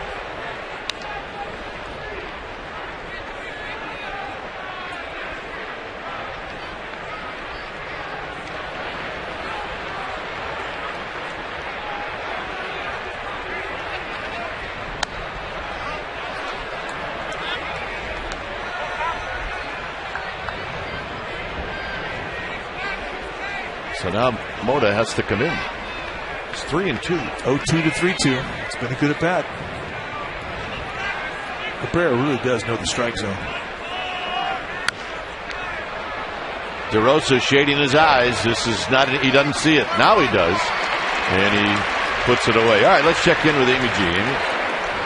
Well, guys, much ado has been made about Eugenio Velez's misspelled jersey in Houston. As you can see, it says San Francisco. Little mix up there of the C and the S. So I did some investigative reporting, and I talked to Mike Murphy. He said it has never happened here at San Francisco, but it has happened to other teams. It's not that big of a deal. Last year, actually, the Washington Nationals, several of their players, their jerseys said Washington Nationals, missing the I, and Detroit a few years back, it said Detroit. So it happens. Mistakes happen. We all know that. And Eugenio Velez has a new jersey on the way, and it'll be ready for the road trip on Friday. Gentlemen? Well, we certainly didn't notice it. I didn't notice it. But the best all time? Tommy Lasadra. The best of all time. Tommy Lasadra's last trip into Candlestick Park, he walked the length of the field coming from the right field tunnel all the way down to home plate. And he had a Dodger jacket on. And when he turned around, the jacket spelled out L-A-S-O-D-R-A. Lasadra. He didn't know it. And he didn't know it. And we did. It was a good one. It cost us $100 to have Harvey Hodgeny do that. Yeah, Harvey came through, though. Nice going, Harv. Harvey runs the visiting clubhouse here at the ballpark. 2-2. Lasadra. Yeah, every time I think about it, it makes me smile. And by the way, Guillermo Mota looks better in a Giants uniform than a Dodger uniform. Absolutely. Good elevator fastball on a swing through. See ya.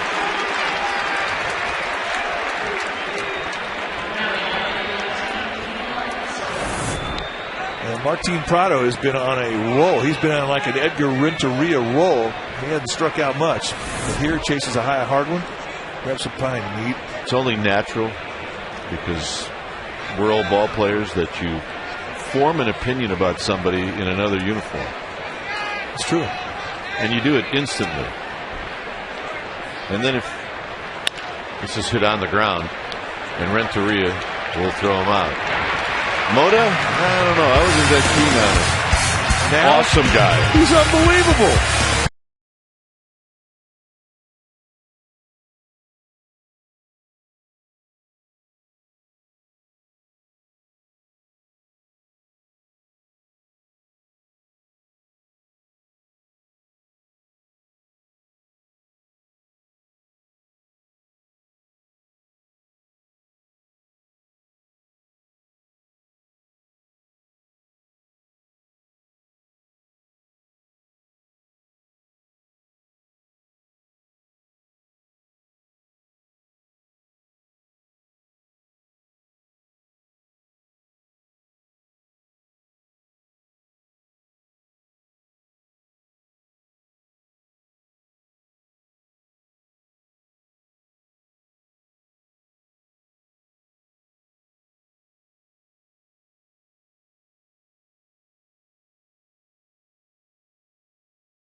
All right, thanks, Scott.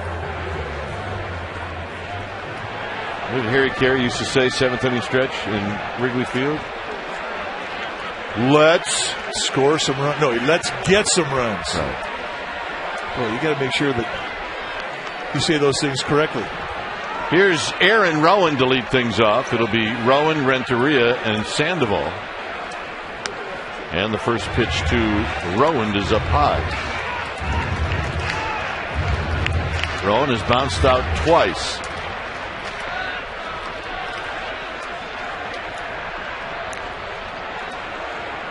Rowan trying to be deliberate. Off the end of the bat, 1 ball and 1 strike. Yeah, Hudson's one of those guys that will really take charge of a rhythm in a game. He likes to work at quick pace. Guys that put the ball on the ground, the really good ones, they'll work at quick pace to try and take advantage of that. If you're the hitter, you got to slow things down a bit. Get in that box on your terms. Try and upset that rhythm of Hudson.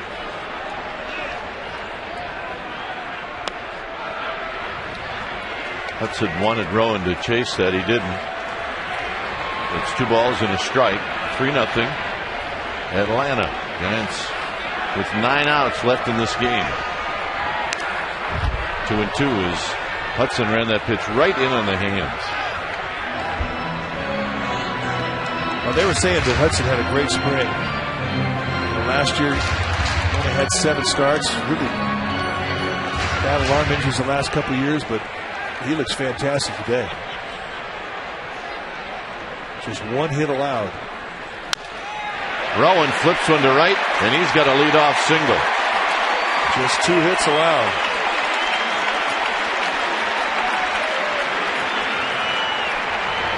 And here's Renteria. Well, they say when you're swinging good, you get jammed. And you can see the coverage he has of the plate.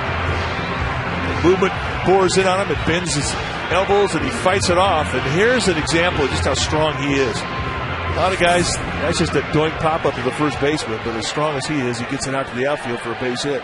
And that's what the big guys do. Renteria has bounced out, and he's singled. And this one gets by Gloss.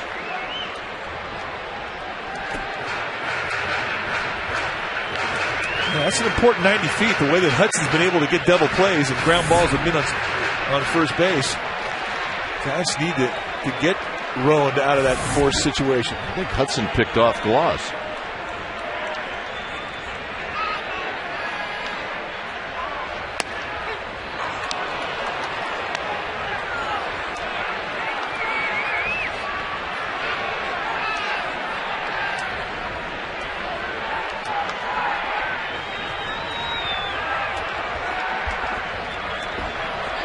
Bruce Bochy said he would start sending runners to keep out of the double play, but it's hard to do that when you're down 3.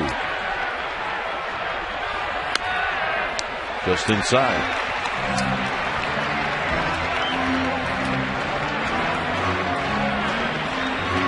I would be surprised to see something shake down right now. I mean, he's got to try and make something happen. He's got to try and get some life in that dugout. Giants have not gotten a runner to second base today.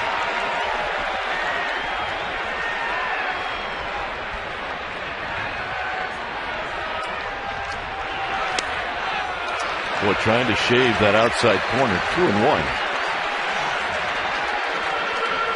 I mean, you keep looking up at that pitch total, and you think you're going to see something like around the 80 pitch mark. 66.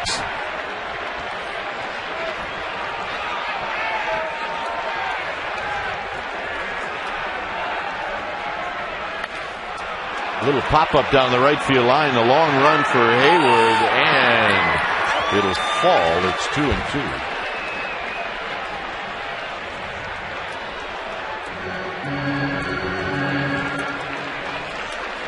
Kirk Reeder stopped in the booth. Woody, son of a building block. It's Woody.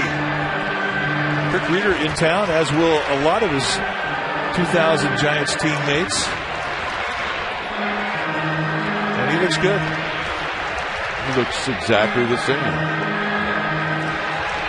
as he did when he pitched. Well, that's because when he was 23 years old, he looks like he was 43. It's true. It's a good point. He looks exactly the same. Same. 2-2. Rowan back.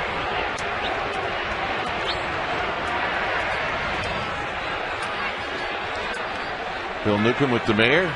Gavin Newsom. 2 balls and 2 strikes.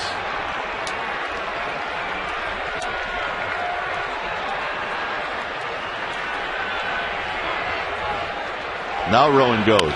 Hit on the ground fair. Past Prado. Rowan on the move. They're going to hold Rowan. Renteria into second base with a double. Stay hot, Edgar Renteria.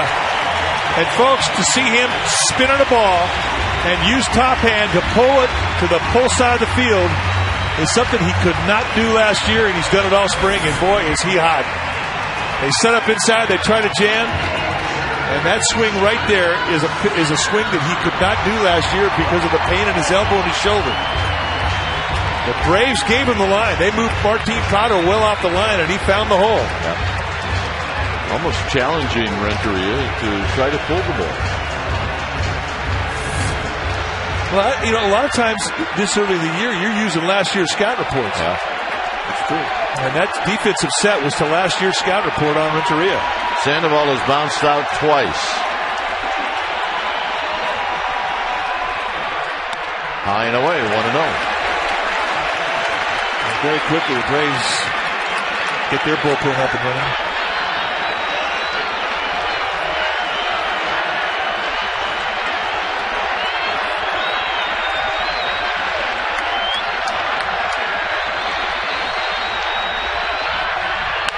Big chopper. That'll score a run. Moving to third is Renteria. Sandoval is retired. And the Panda gets his first RBI of the year. And the Giants will take another at bat just like that one.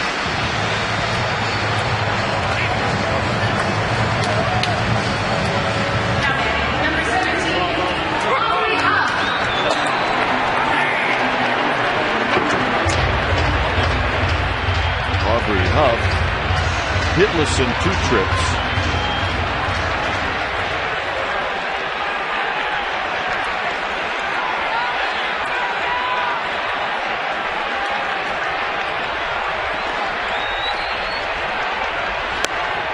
Low and in, 1-0. Renteria is at third. Romo and Joaquin in the Giants bullpen.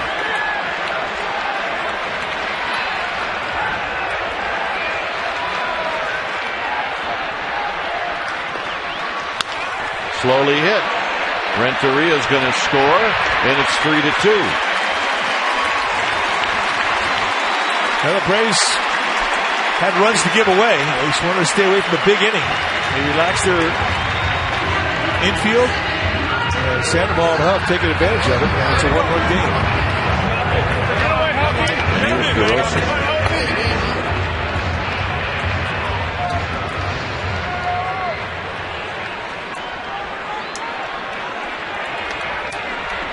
DeRosa has bounced back to Hudson twice.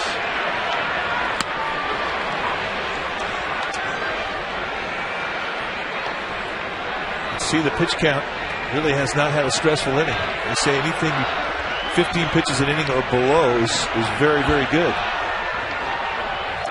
And now for the first time, he's gone over that 15 pitch count in an inning.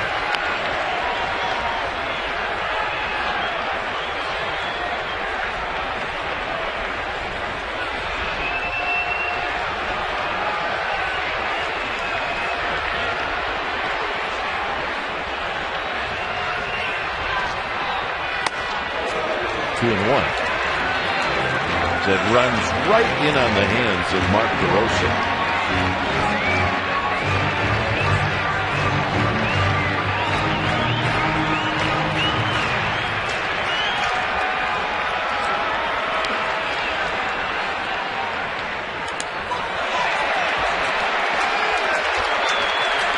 Not close.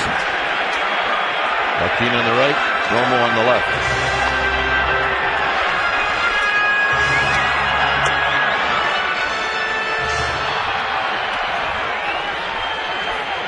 DeRosa may gamble right here. Try to tie this bad boy up. Chopper to third. Charging is Prado. Prado will flip on the run, and DeRosa slides at first, and he's out to end the inning. Giants score twice.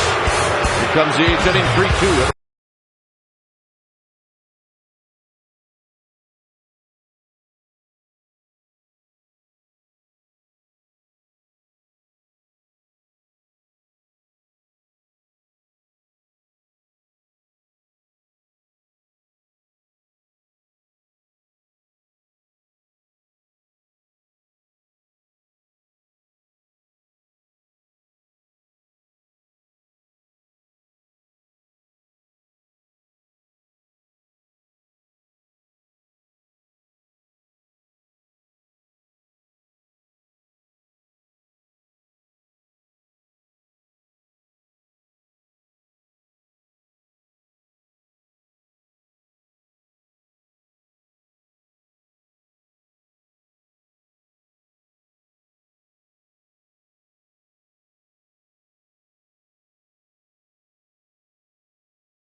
Summary. It's a 3-2 ball game.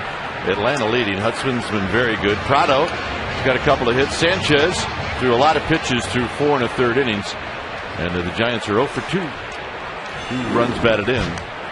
However, 0 for 2 with runners in scoring position. And here's Wallace Joaquin, who is the new Giants pitcher. The numbers for Joaquin last year when he got called up. What you're going to find out about this young man is that he has tremendous stuff. And you're talking about big-time movement between 93 and 96 miles per hour.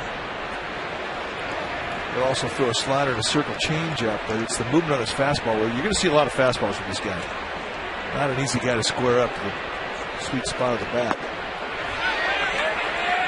Bob Davidson raises that right arm, 1 ball and 1 strike. You know, they don't even have to ask. It's Bach and Bob down there.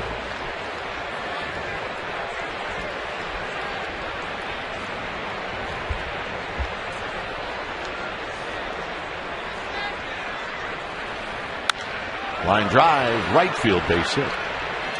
Nice inside-out approach from Klaus to get the knock. Second hit of the day. Joaquin, 6 feet tall, 235-pounder, 23 years old, out of the Dominican Republic. He is a rookie. Watch the inside-out hack, and that's just a disciplined swing. Not knowing a whole lot about Joaquin, you're going to go up there and look for the sinker. I mean, that's what you're going to get on a scout report. That's how you beat it.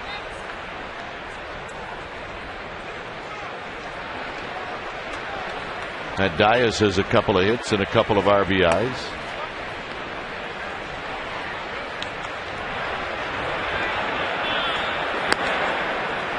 Dan Runzler now getting loose.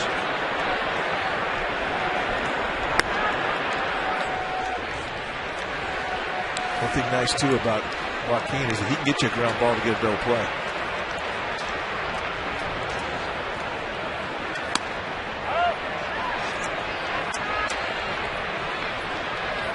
I think Benji Molina senses a bit of an overthrow from the young right-hander, and he's going to go out and calm him down a bit.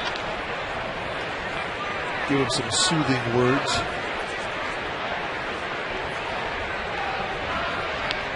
Nine hits for the Braves, only 3 hits for the Giants. Giants, amazingly, are still very much in this game. Couple of starters, Kane and Zito. Neither one will pitch in this series. Zito will start on Monday, Kane on Tuesday against the Pirates. Good bunt. Huff thought about it, but he'll adjust and go to first.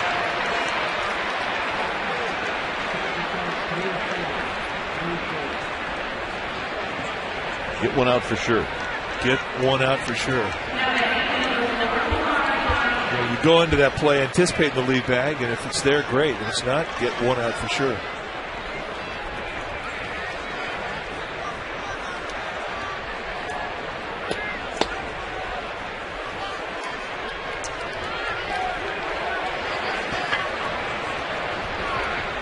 Infante 0 for 3.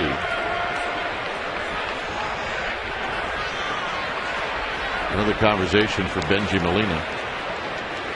It's the sixth sense that a catcher will develop, especially these young pitchers. If they sense any kind of apprehension or indecisiveness, they'll call timeout and go out and get that guy on a page, get him committed to a pitch.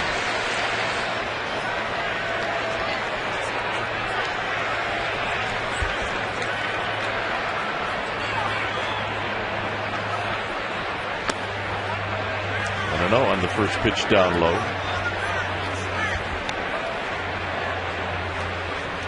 How about that foursome? A lot of personality in that group. Bill Newcomb, the mayor, Larry Barrett, and son of a building block, it's Woody. That's right, the governor of Missouri. Kirk Reeder. He threw the very first pitch ever in this ballpark. And he did it the very first pitch ever in exhibition, and he was the guy that started it off. Opening day. The winningest left-hander in San Francisco Giants history, Kirk Reeder. What a great Giant he was.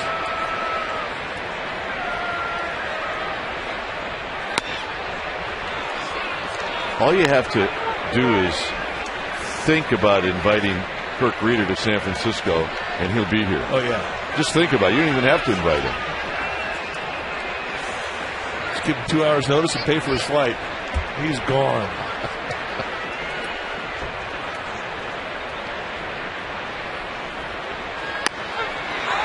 Two and two.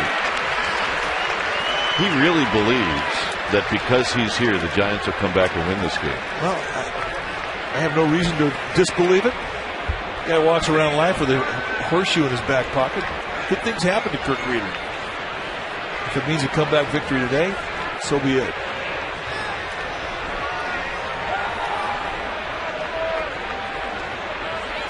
Look out to the backstop. Benjamin Lena can't find it. And now he does. And Gloss moves to third. That is a huge 90 feet. Well, it changes the whole at bat. And it's also going to change how the infield plays. For Joaquin, a fastball that just eats Benjamin Molina up. And Molina really not good blocking fundamentals there. Kind of backhands it like a shortstop. That glove should have been turned the other way. Now the infield will play in.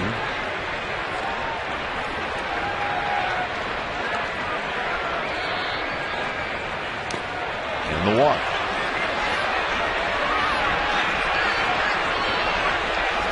And here comes Bruce Bochy. This is going to be a double switch.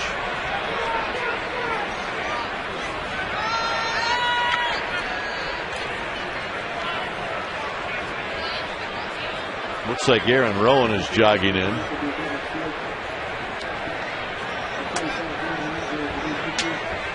So Dan Runsler is going to be the new pitcher.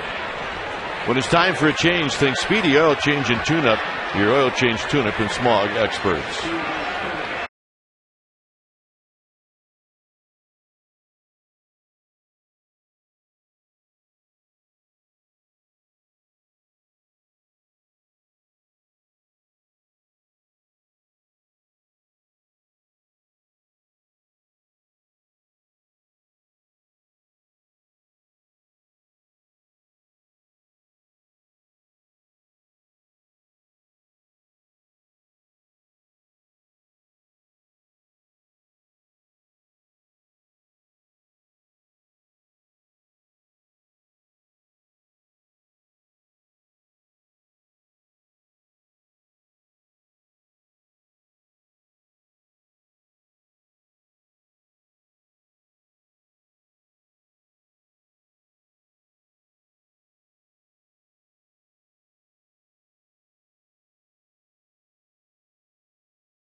Turn it on and go check it all out on NBC Bay Area. And then Sunday it'll be a Giants pregame live at 12:30 and then a 1:05 first pitch. Tomorrow it'll be Derek Lowe, the big right-hander for the Braves, taking on Todd Wellemeyer. Newest member of the Giants starting rotation will make his first start as a Giant. And then Sunday, Kinshin Kawakami on the hill, a right-hander taking on two-time Cy Young Award winner Tim Lincecum. So join us if you will. Eugenio Velez in left. And Runsler now on the hill. We got the okay, by the way, to call him Gino. Gino Velez. Here's Hayward. Down low, 1 ball and no strikes. Last season, Dan Runsler started off in low A ball and wound up at the big leagues. 5 levels. And at the big league level, those are his numbers. They were fantastic. And right now, it's a strikeout situation for him. And he's behind 2-0.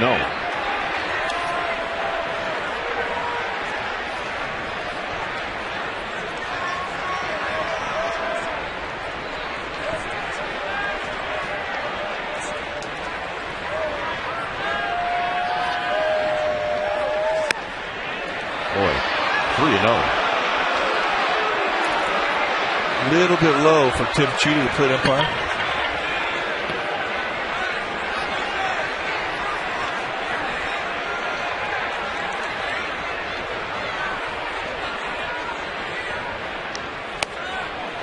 And a 4-pitch walk.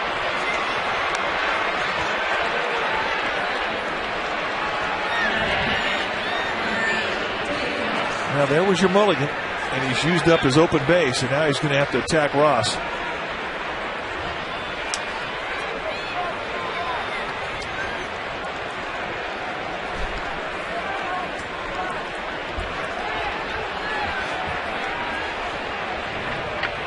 Ross had an infield hit in the second.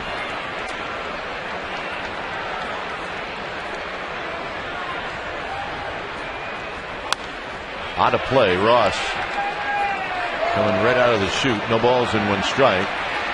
Runzler going for the strikeout, pop up, or double play ball.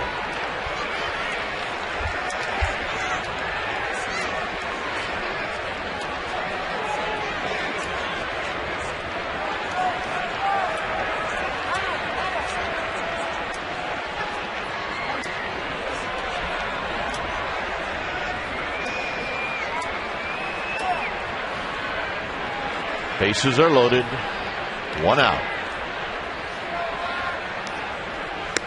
Way outside. 1 ball and 1 strike. Almost threw that ball right by Benjamin Molina.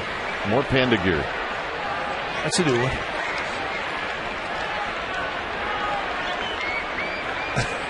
That's a pretty good one, man. 1 ball and 1 strike.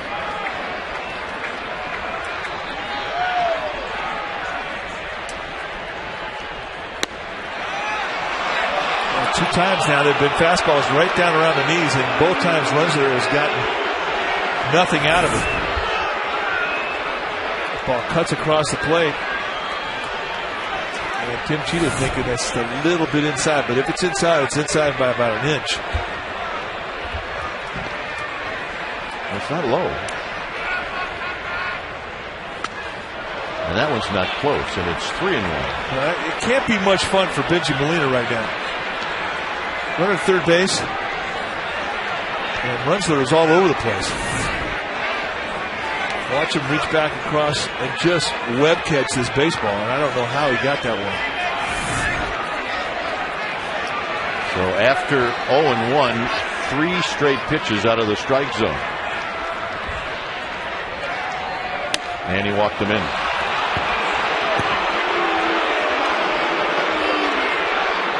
Three straight walks in a row, and Dave Righetti's coming out. It hurts. You work hard to get it to be a 1-run game, and then all of a sudden you get a bout of wildness, 3 walks in a row, and now it's a 2-run game. And it's so frustrating because you cannot defend against a walk. But right now, Dave Righetti's got a young pitcher out there who's got a little bit of a panic going on, and he's got to pour some water on him and cool him down. Brooks Conrad is the pinch hitter. So it's back to a 2-run lead for the Braves. Infante, Hayward, and Ross have all walked.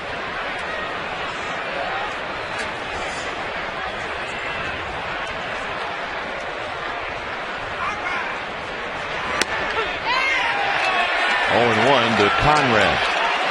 It's an easy mistake to a young. It's not necessarily a young pitcher that will make the mistake. It will happen to a veteran at times. You get so ticked off that a ball is not called a strike in a crucial situation by an umpire that you can't clear your head.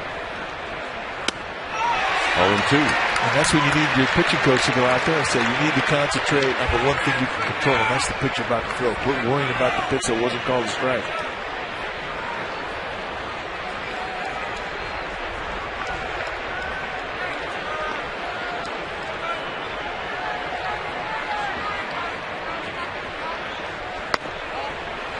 One and 2. Good 0-2 pitch.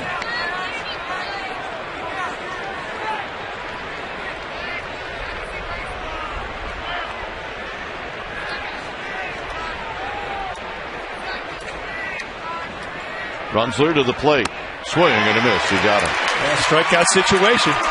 Situation stayed the same. Runner at third base, less than 2 outs. You're pitching for the strikeout, and he comes up big. Nasty slider, a swing through, and a big out. Conrad sent that back. Here's Melky Cabrera.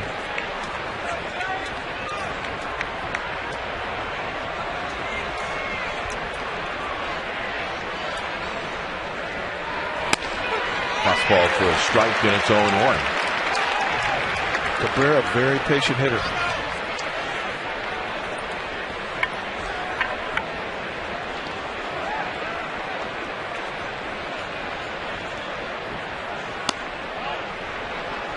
Runner at third is Infante.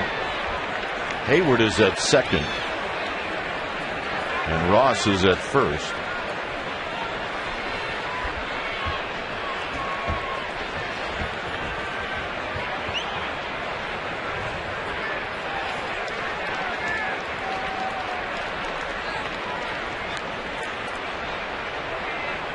Runzler ready, and now Molina's not as he calls time.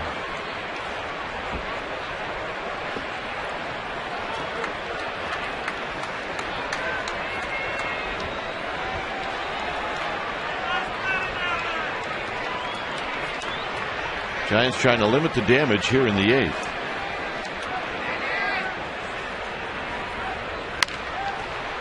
And they will. And that'll end the inning. Bengie Molina will lead things off. Giants trail by 2. It's 4-2 Atlanta.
Wednesday when the Giants take on the Pirates. It's a 12:45 game. Also, $5 tickets available for the April 12th to the 14th series versus the Pirates. So check out the dynamic deal of the week. All you have to do is go to sfgiants.com and get yourself some tickets.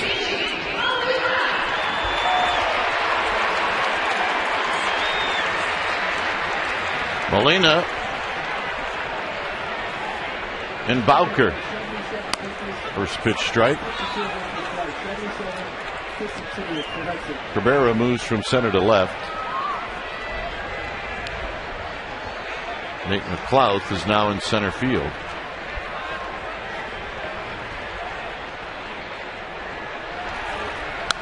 Out of play. Takahashi Saito is now on the hill. Saito, 40-year-old, starting his 5th year at the big league level. Last year with the Red Sox, 56 games, 2.43 ERA. Look at the strikeouts per inning, almost 1-to-1. He's got one of the really great sliders of the game. Little fastball will go 90, 95, somewhere in there. When we first saw Saito with the Dodgers, he was a closer. Had 39 saves for him in 2007. If you don't overuse Saito, I mean, he can be a really good arm for you.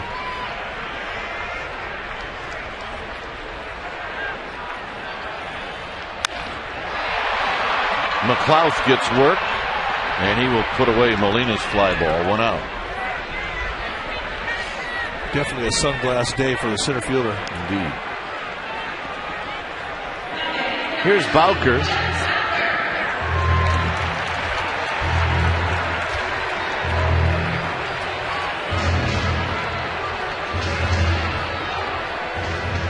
Bowker reached on an error in the 6th. He's 0 for 2.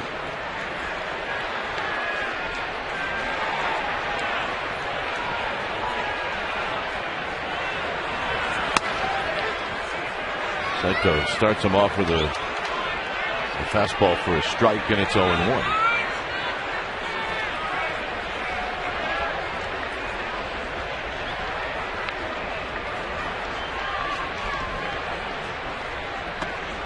Uribe to follow. 4-2 Atlanta. Game 1 of this 3-game series.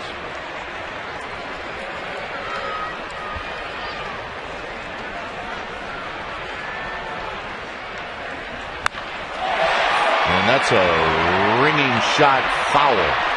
Loud strike. Prior to coming to the States, Saito pitched 14 years for Yokohama, the Japanese leagues.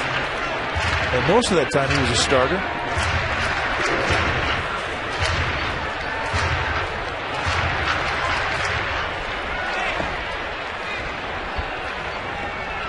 He's got a unique timing mechanism as he gets himself gathered. He's got a little pause. And he is a strike thrower.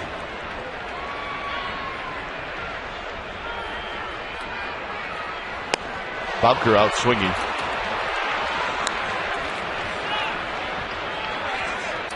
Now check out Chronicle Live. It will happen today at 5 and tonight at 11. Right here on Comcast Sportsnet Bay Area. Greg Koppel will be the host. Tony Lansford, who's now working for CSN, will be on the show. Henry Schulman and Michael Irvin. Check it out.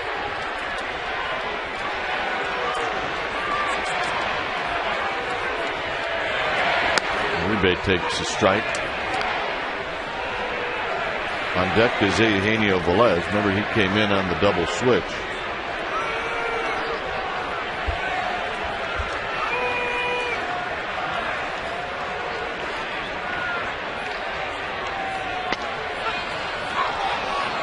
That's some paint right there. That's strike 1, strike 2, and that's about as good a pitch as you can make location-wise. You get an aggressive, good fastball hitter up there like Uribe. He doesn't pull the trigger on 2 fastballs, and they're both called strikes. That's some pain.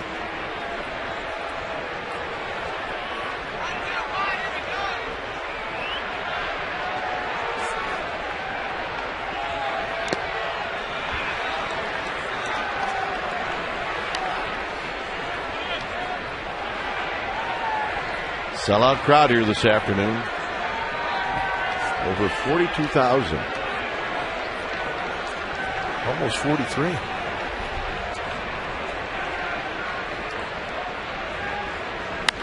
Popped him up. Won't be an easy play as McLouth will grab it, and that ends the inning. So Saito with a 1-2-3 ace. We will head to the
Central tonight at 11, right here on Comcast Sportsnet Bay Area. Scott Reese and Dave Benz will talk about this game. They'll check out the Masters and Jack Cust accepts his assignment to AAA.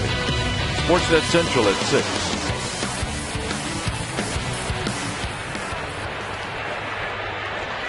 Martin Prado will lead it off against Dan Runzler.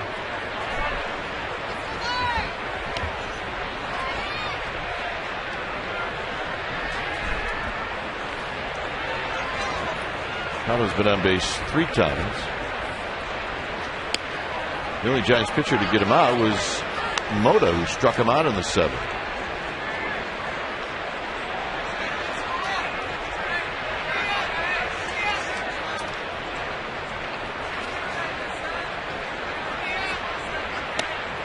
And Runzler has not been close. Not often have we seen him have command problems. But you have to remember, he's a rookie, and this is opening day at home. He may be a little bit too amped up.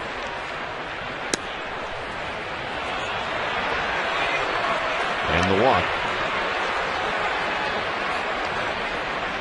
3 walks now for Runzler, and that is very uncharacteristic. And Sergio Romo very quickly jogs down to the Giants' pen, and he'll get greased up.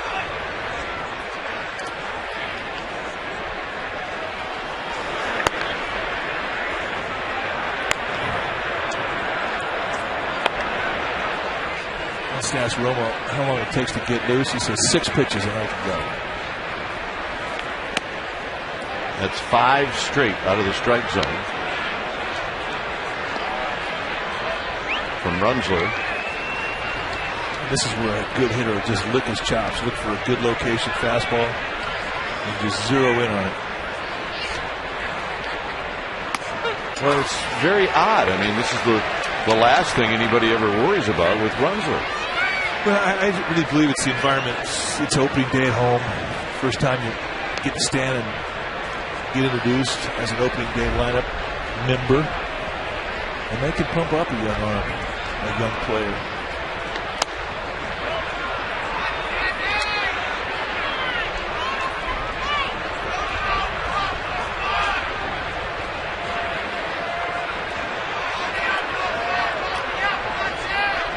Prado at first with nobody out. We're in the 9th.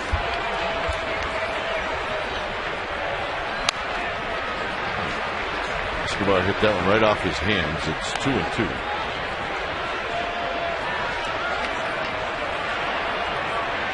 Our 4 o'clock coffee has just arrived. Tastes good too. I'm good for a doubleheader. David comes through. 2 balls, 2 strikes.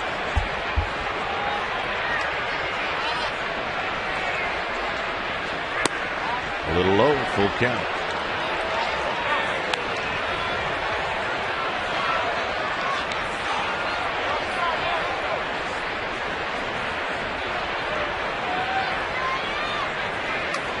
Troy Glaus to follow. Now they got Prado picked off. Huff is going to give it to Renteria, and Renteria is going to tag Prado. That's how you get him out. Well, that's a huge break. And the last thing that a first base coach will tell a runner in a 3-2 situation where you're going to be told to go by the skipper, make sure he goes home. So Dan Runzler getting out of a jam here with the pickoff move. Run him back to the smaller bag. Executed perfectly. That's a big out. And it's 3-2 to Escobar.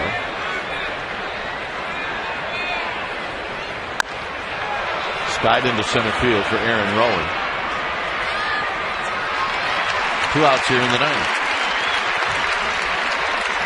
For the Giants in the 9th inning, they will have Gino Velez, Aaron Rowan, and Edgar Renteria. It's official. It's now Gino Velez. We had Hensley Mullins say, listen, hey, Eugenio. Broadcasters want to know if they can call you Gino. And he went double thumbs up. That's what his teammates call him.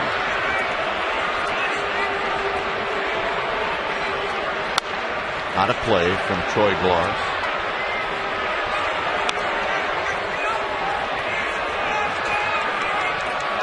Although I have a feeling John would prefer to call him Eugenio.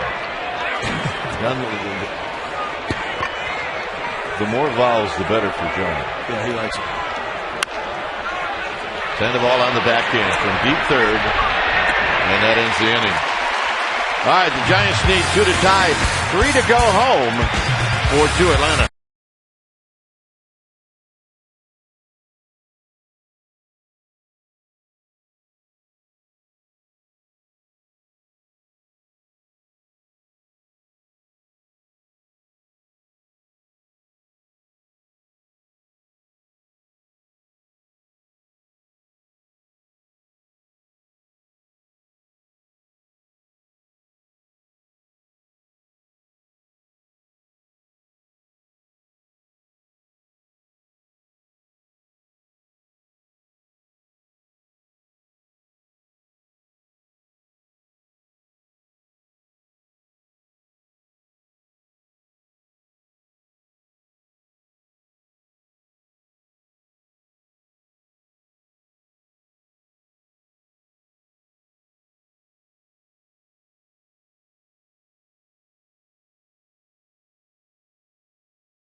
After about a 20-yard walk, the skipper realized that this might take a while, so he broke into a Big Ten trot. And that was awesome. A Big Ten trot? Oh, yeah.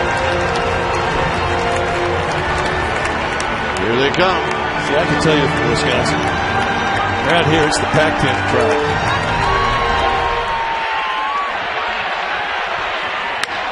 Velez, left center field. Hit very well, and it's off the bottom of the wall, and Velez trips around first, and he goes into second with a double. Think he was watching to see if it left the yard? Yes, I do. That's how Billy Wagner gets greeted. The first pitch that he throws, Chino Velez sitting in the bushes for a fastball. He gets 96 at the knees and finds a gap. And just like that, the alarm clock went up for 2,940 people. Here he is running. Oh, yeah. Taking a peek. And he just clipped first base. And here's Rowan.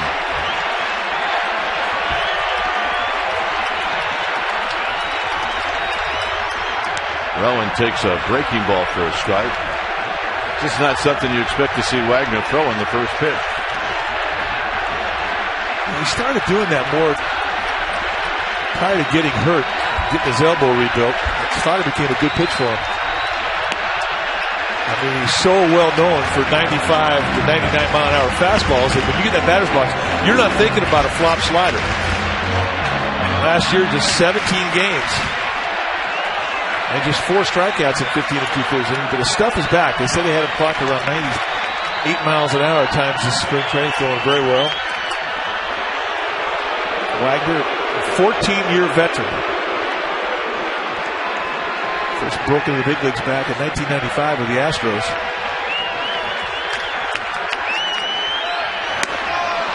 One and two to Aaron Rowan. Good swing, good pitch.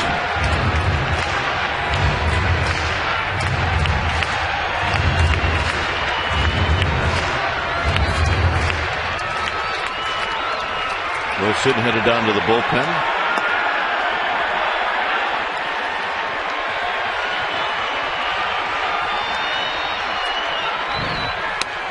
Ooh, very close. 2-2.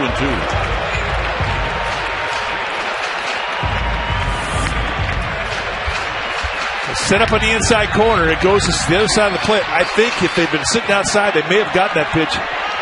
But because they set up on the other side, they didn't. I agree.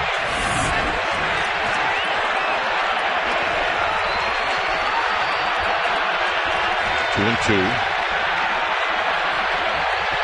Setting up in again. And Rowan strikes out swinging. And again, away from the target. 1 out. It's one nice thing, though, about a high-velocity fastball. I mean, you don't have to be able to pound the glove to have it be effective. I mean, all said and done, you're up there in a 2-strike situation protecting, and that's out there in the outside corner. To me, you got to get after it. And at 95, it's not an easy assignment when the location is that good. So the mistake turned out to be a pretty good pitch. Here's Renteria. Renteria looks at that breaking ball.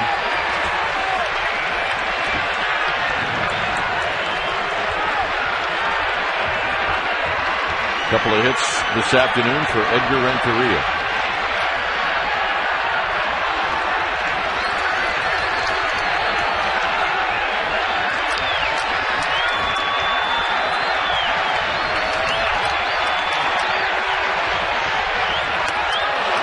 One ball and 1 strike. I think he's going to give it a shot. Yeah, he's sitting in the driver's seat. Ahead to count 1-0.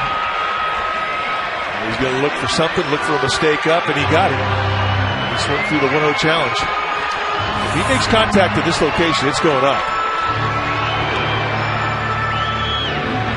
Renteria is the hottest Giant. He's the guy you want in the batter's box right now.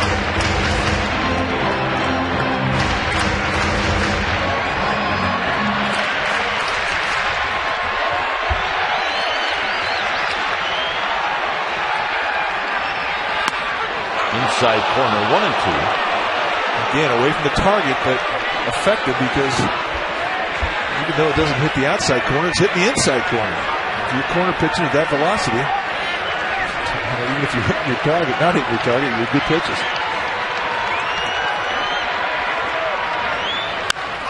High drive, left field. It is out of here. Game tied.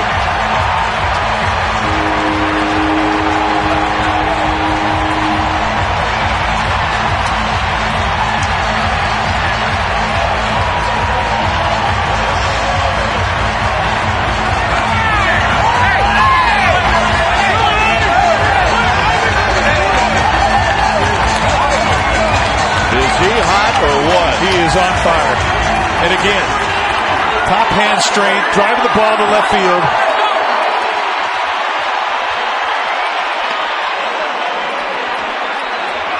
And you know what Pablo Sandoval was thinking. Oh, yeah, he wants to do the same thing. He wants to send everybody home happy.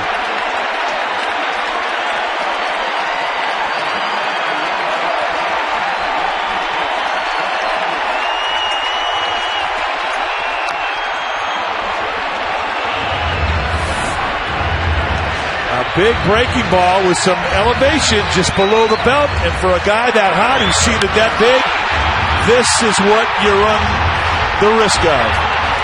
A 2-run bomb, and we got a brand new ball game, folks.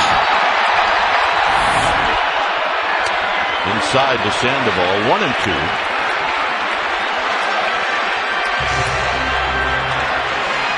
Velez got himself on base. He set it up for Renteria. And the veteran cashed in. Down low, 2 and 2.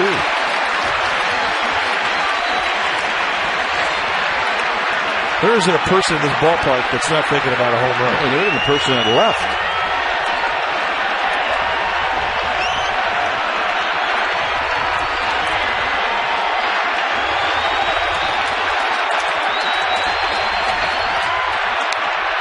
Sandoval stays alive.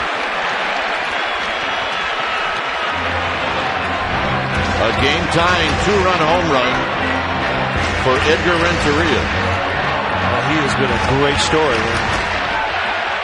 He just a very soft-spoken, but says, I'm better than what I was last year, and I'll prove it. Sandoval skies it on the middle of the infield. Coming together are the third baseman, Prado and Infante. And now there are 2 outs. It was going to be one of those pop-ups. Well, welcome to Northern California, fellas. Sun, wind. That was definitely an I got it, you take it.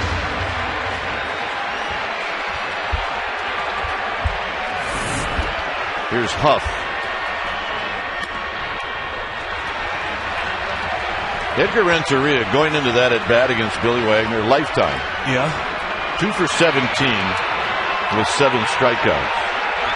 He was due. 1 ball and 1 strike to Huff.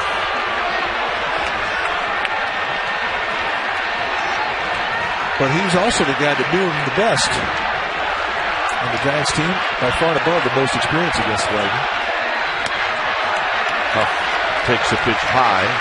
I'm more than willing to stay around here a while. Oh, it's just too good a day. What else would we rather do? Come on.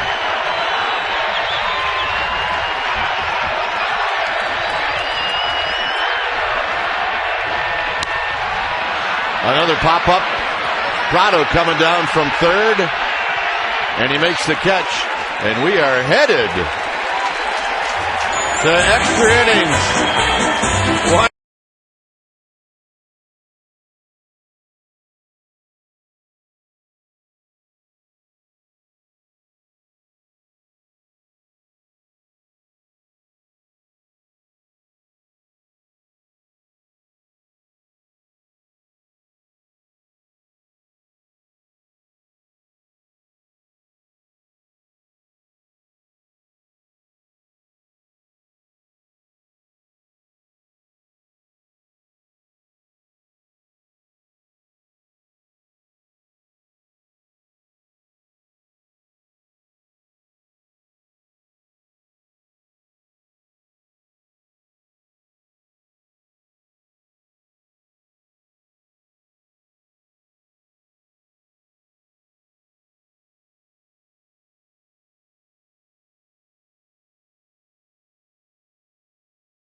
And Brian Wilson is on the pitch here in the 10th,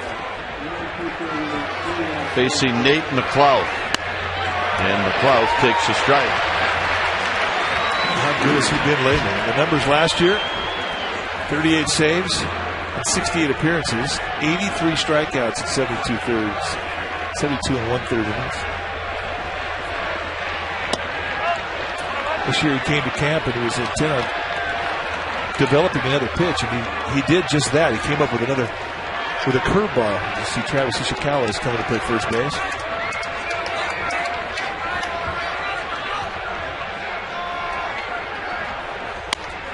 Outside corner, 1-2.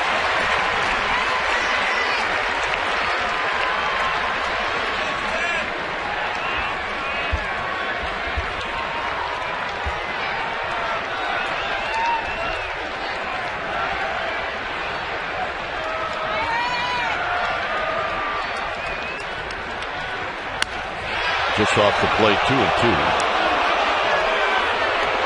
But Wilson figured that he's so well known around the league for his fastball now, he wanted to come up with another off-speed pitch that he could count on, that he could throw it in fastball counts. Hence the curveball. 91-mile-an-hour cutter. That until the spring had been his off-speed pitch. McLouth is 2 for 8 this young season.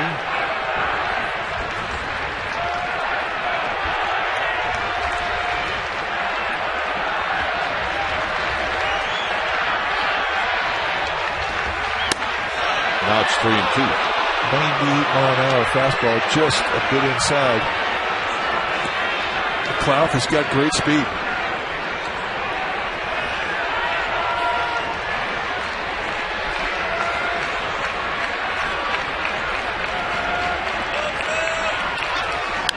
Foul back. I thought this was a real good pickup for the Braves last year when they made a deal with Pirates, bringing the Clough over to their team. It's a good play. He does a lot of things to help his club. Good little glove. So he had a horrible spring.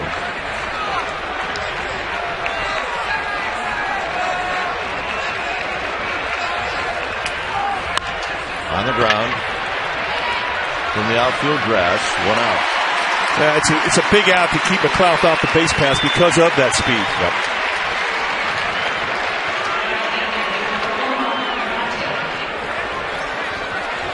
Here's Infante.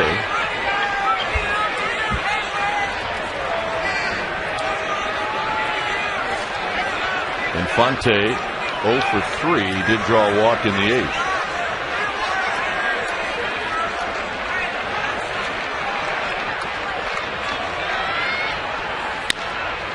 Renteria on a big hop. 2 outs.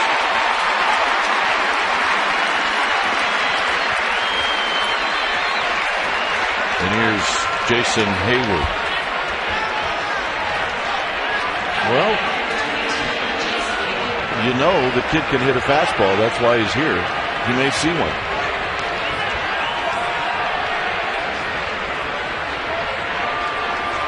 .6'5", 235, 20 years old. 20. You and I each have one of those at home. Yes, we do. He's in the big leagues. We can't get him out of bed.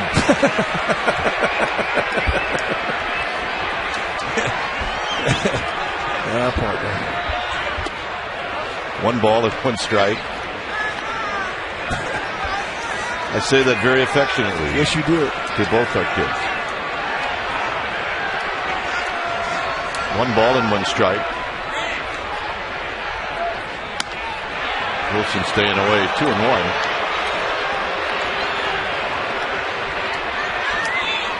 I got to believe he'd rather challenge the rookie than the guy who's standing on deck. Brian McCann, the all-star catcher for the Braves, in the on-deck circle. He gets the call, 2-2. He can definitely pitcher strikes. Hayward's going to have to get out after it now. At a 2-2 count, Brian Wilson's got a chance to go way off the plate away, and the Rook's got to cover it.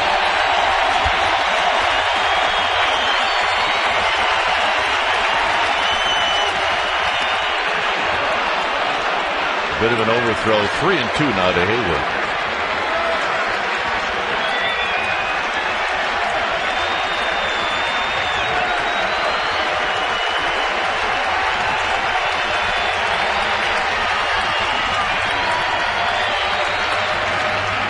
Got him. Sombrero for Hayward.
Ishikawa on Wednesday did this. Not the normal swing you would see a ball get hit out of the ballpark with. Kind of did it one-handed, but he was definitely the talk of the Giants clubhouse after the game. He'll face lefty Eric O'Flaherty.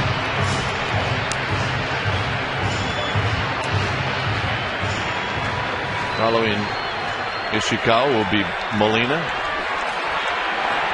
And then Bowker. First pitch strike. Last year, O'Flaherty with 78 appearances, a workhorse, a good solid season, a 3.04 ERA and 56 in the third innings.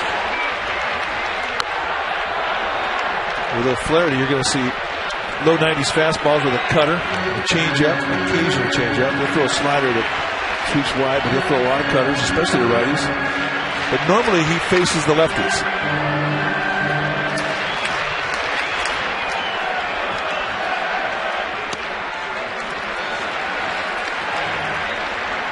Ishikawa, always a hitter with a pretty good eye.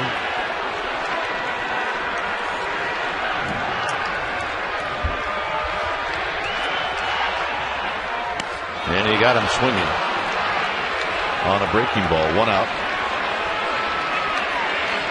And here's Benji Molina. Set the target wide. Good hard slider missing off the plate. And he gets Ishikawa to chase.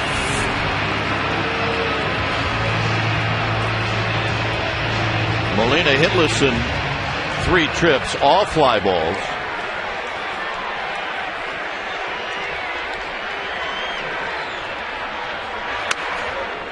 Fastball in tight. John Bowker on deck.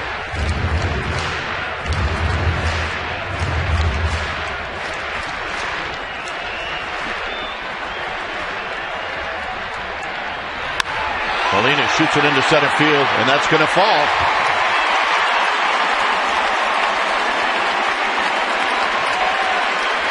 So the Giants creeping up on their hit total.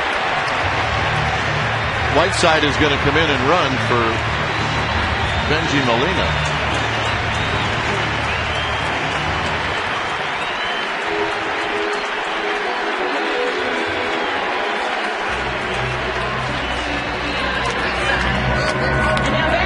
Number 20, John Bowker.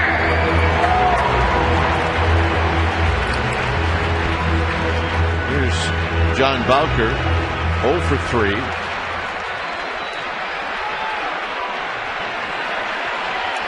Whiteside's certainly not a speedster, but he does run a lot better than Benji Molina.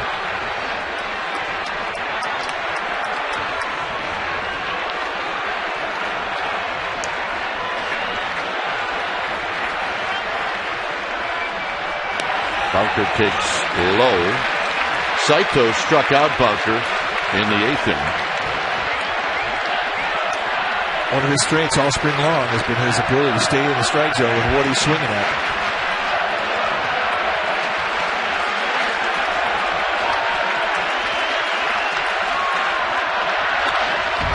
Back. Pitch was up. 1 ball and 1 strike.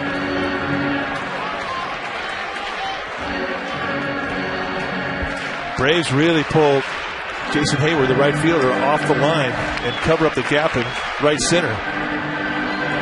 And this whole area here is wide open. You would imagine as a hitter that you're going to see stuff away because of the way the defense is set. But if Bowker could hook one down the line, Whiteside could run for a while. Just inside. That pitch started out at the right shoulder of Bowker. Well, Bowker, not a classic Darrell Evans type pull hitter, but he will pull the ball. Yes, he will. And that last pitch was a mistake from O'Flaherty. He did not want to miss a breaking ball, something off speed middle in, and he did. And missed again. 3-1. Ball gets away from O'Flaherty.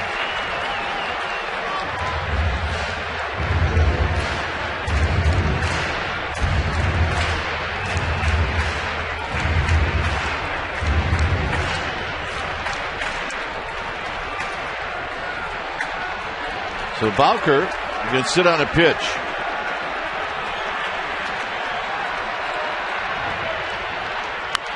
Out of play, 3-2. He got the fastball he was looking for, middle of the way, 3-1 count.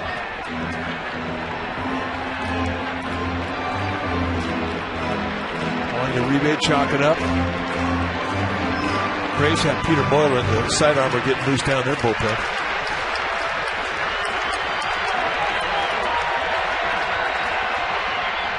Bowker, double play ball. 4, 6, 3.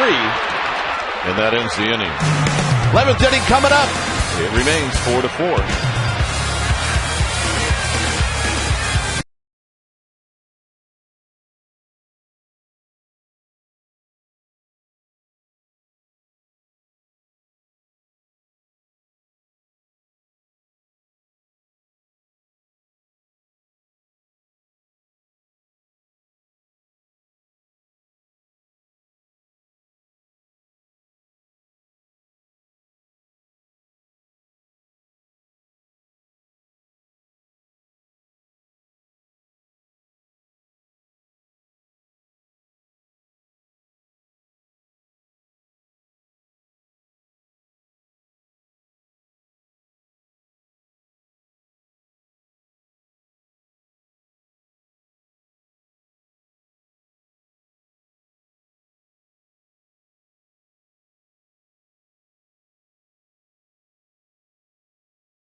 Let's check in with Gary Radnich. He's at the Public House.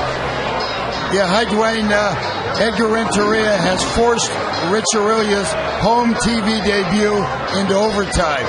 Rich and FP Santanzo and I coming right after the game. Kruk and Kipe, keep going as long as you can. It's a lot of fun. All right, thanks, Gary. It has been a lot of fun. Beautiful day here at the yard. Lots of sunshine. It's Wilson facing Brian McCann. And McCann looks at a strike.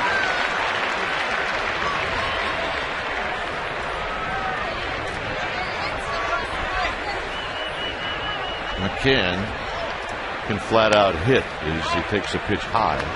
He can hit. Eli Whiteside now behind the plate.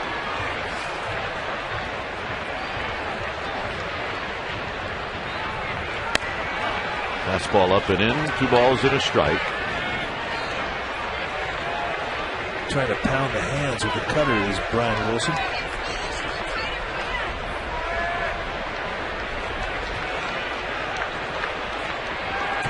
Caught last night's ball game back in Atlanta when the Braves took on the Cubs. Foul back. 2-2. 96 and a 2-1 count. He was right on it. You can see lots of balance in this swing. Head stays down. Watch the head stay still through the swing. Big hit.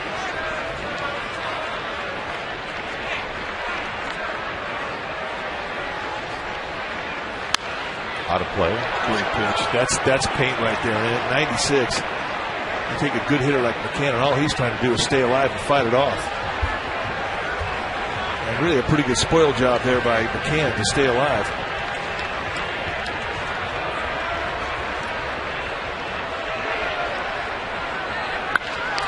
Hammered into left center field. Rowan's going to get there, and he makes the catch. That's a big out. Anytime you send an all-star pack into the dugout, that is a big out. Well, I know he takes bad swings at some point during the season. He just never does it against the Giants. I've never seen him off his back foot. Here's Eric Hinsky.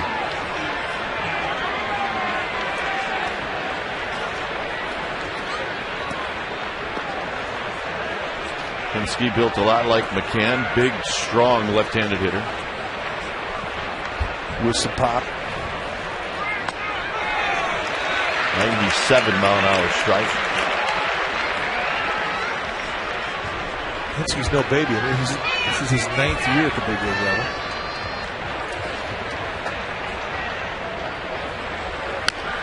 Fouls this one off his foot. He's got the protective shin guard on.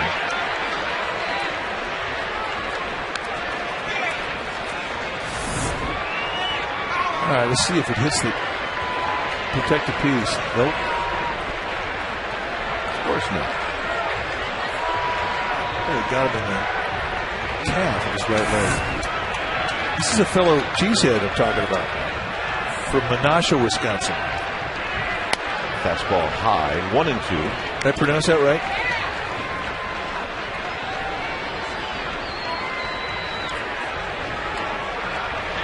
Menasha, yeah, you're right, you got it. Menasha, never heard of it, but you got it. Good, hard slider. Right below the strike zone. That's a back foot slider, and that is as quick as he can throw it. And a swing over Sia for Eric Pinsky. Grabs some time.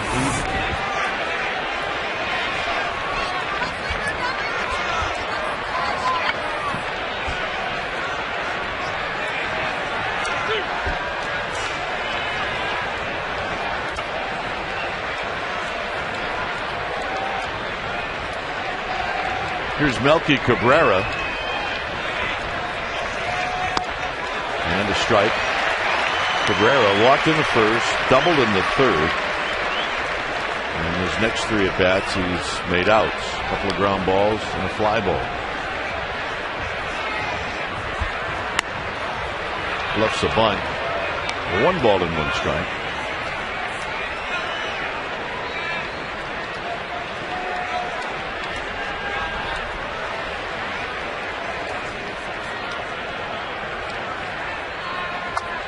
Wide, 2-1. Wilson with 28 pitches. I have to believe that this will be his last inning of work.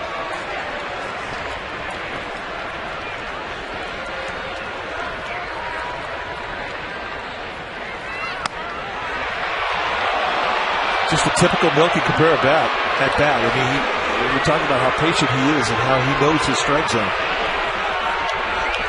Very, very seldom does he chase out of the zone.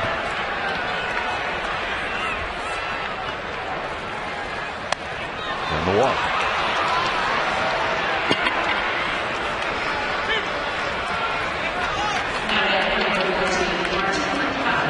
That's the first base runner that Wilson has allowed, and here's Prado.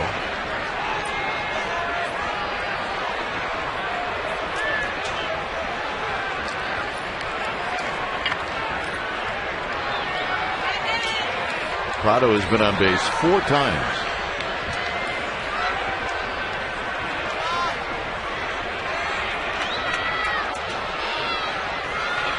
And a strike, and it's 0-1. Sergio Romo headed down to the Giants bullpen.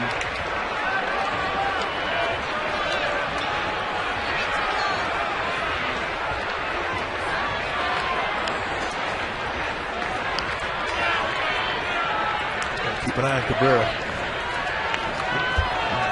Looks to walk into a lead.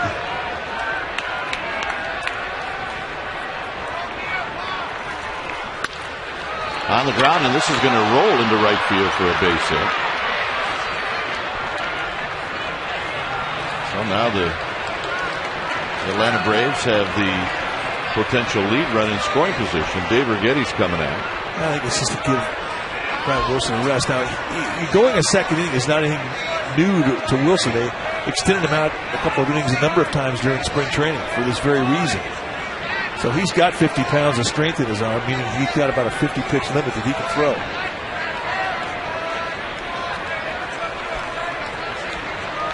One of the best conditioned athletes I've ever seen. So if you're thinking he's going to get tired, don't worry about it. He's got 18 pitches left in him.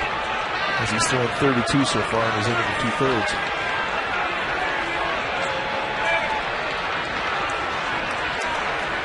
Here's Escobar. 1 for 4. And tight, 1-0.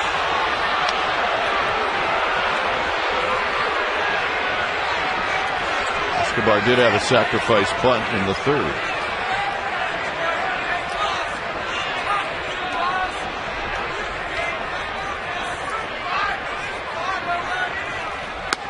And he comes back with a strike. Bang, bang. Right back in there.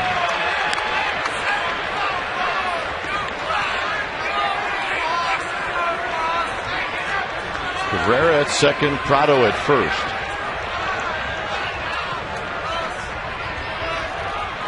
Swinging a foul, 1-2. It's a good example of having a hitter swing at your pitch. 1-1 count, you go to the outside corner with a little cutter. It drops down on the strike zone, you get him to chase. Now you can go right back inside with a fastball off the plate in. You can extend it even farther with the slider, have him chase the zone. If he chases once, he'll chase you again.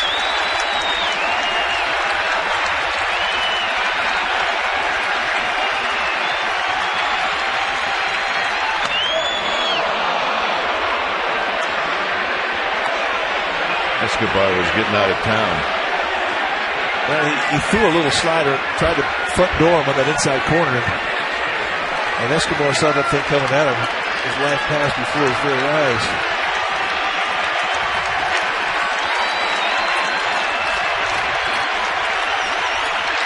They're going in. Out of play. Challenge on challenge.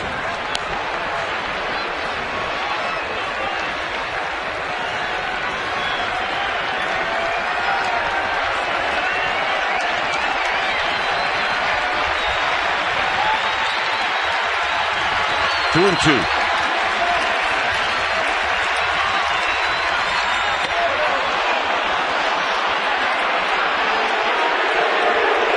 Again, a little front door slider. He tried to get that inside corner, and Wilson kind of cast it off.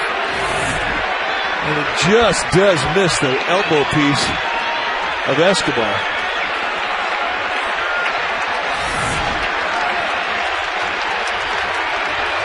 Runners will be on the move. And he wants him. Well, now it's time for Bruce Bochy to reconsider, and he has. He's going to the pen. So we got a pitching change with the bases loaded and 2 outs when it's time for a change. Think Speedy oil change and tune-up.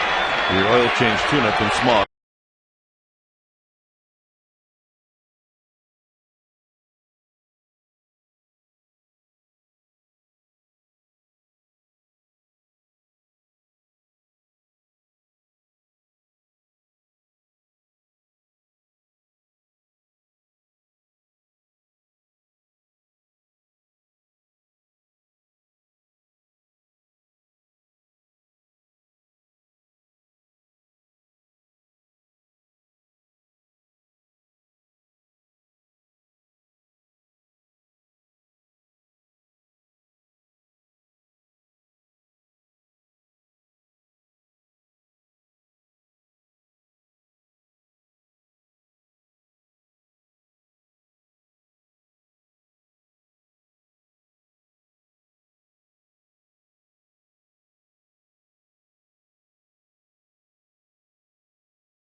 And Sergio Romo is asked to get this guy out, Troy Gloss.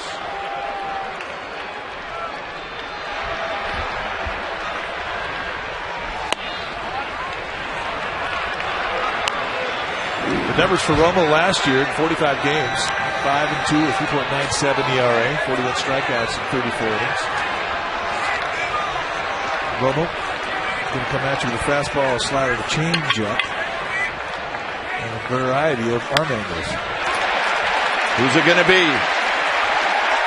John Boutker. Side retired. Braves leave him loaded. Uribe will lead things off.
Going to lead things off for the Giants here in the bottom of the 11th, and you know he's a clubhouse favorite and a fan favorite, maybe because he's no stranger to the walk-off magic. He did it last season, August 12th, against the Dodgers. On the mound, his now teammate, Guillermo Mota. Guys? Oh, yeah. You don't think they had a little chat about that? Those two have been going at each other all spring long, and it's been very entertaining. But if he's going to hit a home run, he's going to have to do it against the guy that was in 87 games last year and did not give up a home run. Peter Moylan, the Australian right-hander for the Braves, coming in to pitch this. Bottom of the 11th inning. It'll be Uribe, Velez, and Rowan.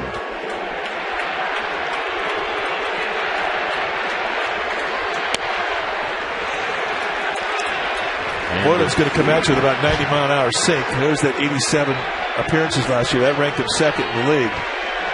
No home runs allowed, 61 strikeouts against 35 walks. Up the middle and a base hit. And that's how the bottom of the 11th gets started. The Braves were shading Uribe into the hole. They gave the hole, or they gave the middle, took away the hole, and he finds the middle. This is just hitting away from the defense. Nice at bat.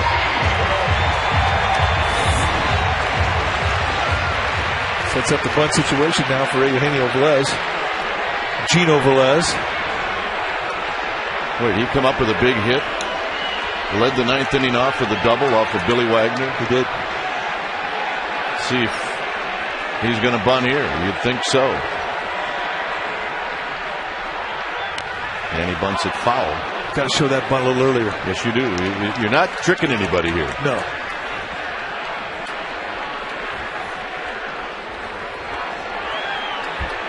Get out, get the barrel head out, get your bounce set up. This is not a drag bunt situation. It's a sacrifice bunt situation. Ideally, you'd like to have the bunt go over here. Make the first baseman field it.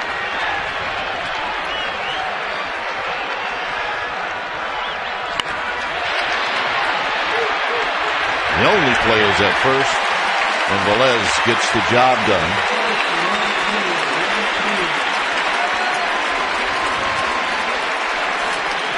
Now, like most sinker balls, they're usually guys that pitch to contact, but you can't say that about Moylan. Last year, over 60 strikeouts in those 87 innings. That means that he can get a strikeout.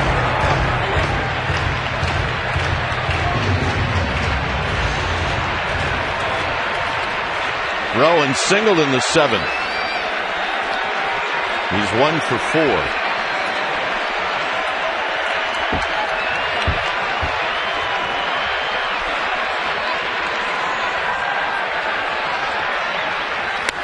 And he looks at a strike.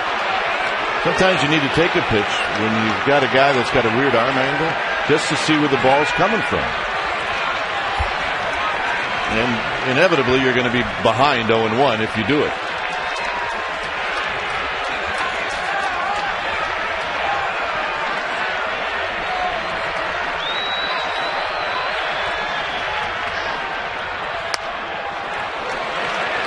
Just missed on the front door side. Rowan's seen it before. I mean, he's 1 for 6 lifetime.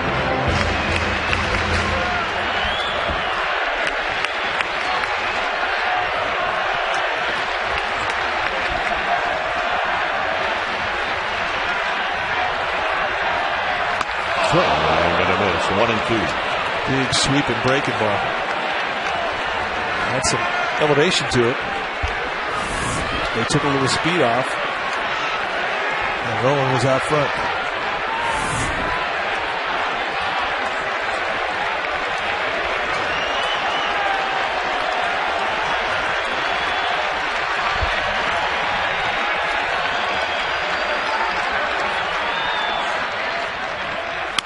On the ground, just foul.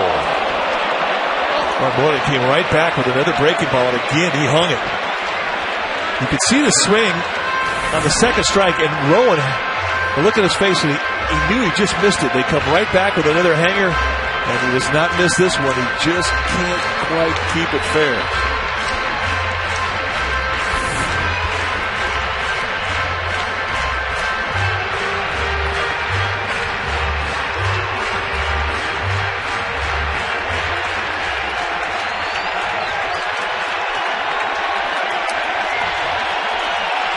Ball and 2 strikes.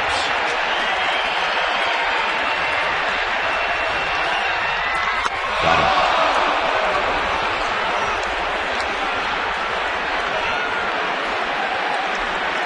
Well, here comes the hottest man on the earth.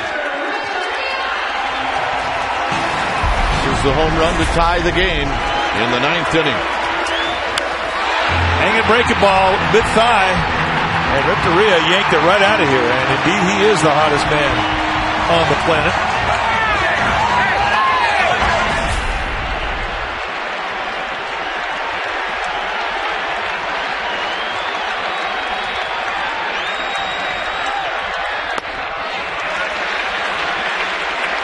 One thing great about a guy that's hot is he knows the strike zone. He doesn't often chase out of the strike zone. It's 3 for 4 today. Remember, he was 5 for 5 in Houston.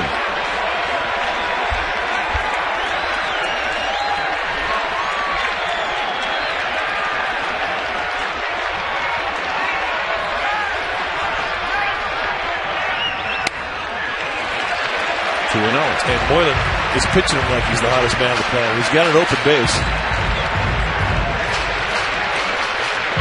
Hitting .733.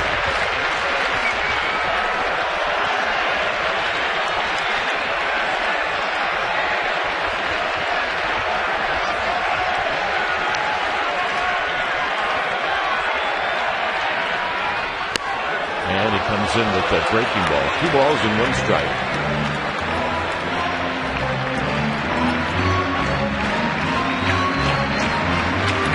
The nice thing is you're the runner at second base and you're the winning run, and there's 2 outs. You know you're going to get a good jump. You're going on contact. You're going as soon as you see that bat make contact with the ball.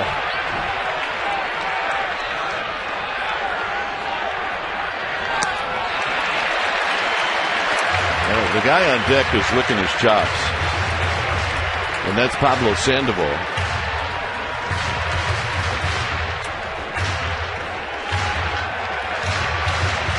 Got good arms in right field, center field, average arm in left. but an accurate arm and left.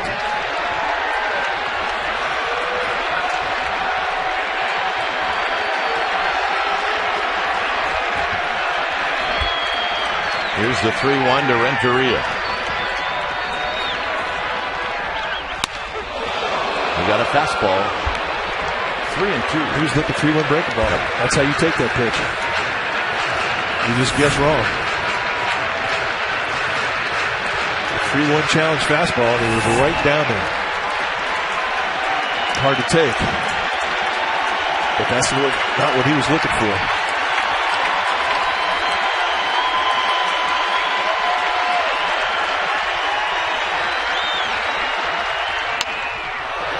Renteria does the very best he can to see another pitch.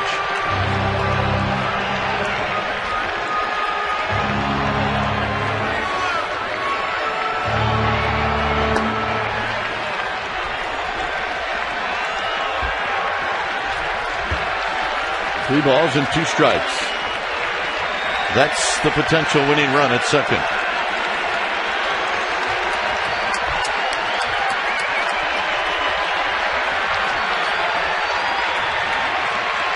Here it comes. Foul back. Ooh, I don't know how he caught a piece of that thing. By the time he finally made contact with that ball, it was off the plate about 8 inches. And he just got a piece of the seam. Wow. You're in the protect mode, but boy, you need the extendo bat, and he had it.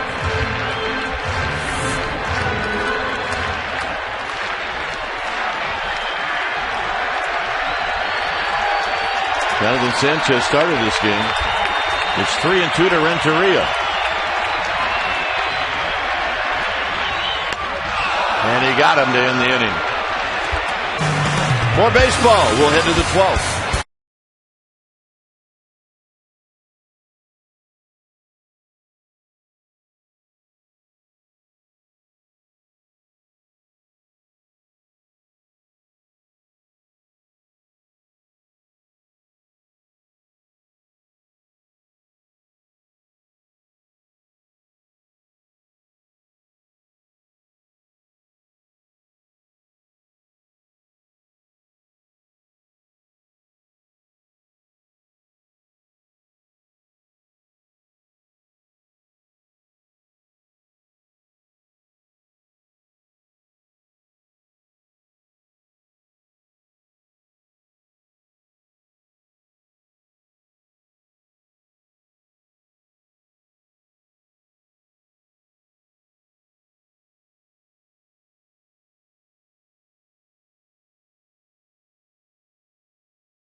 On Sunday, pregame live will start at 12:30 right here on Comcast Sportsnet Bay Area, and that'll be Tim Lincecum.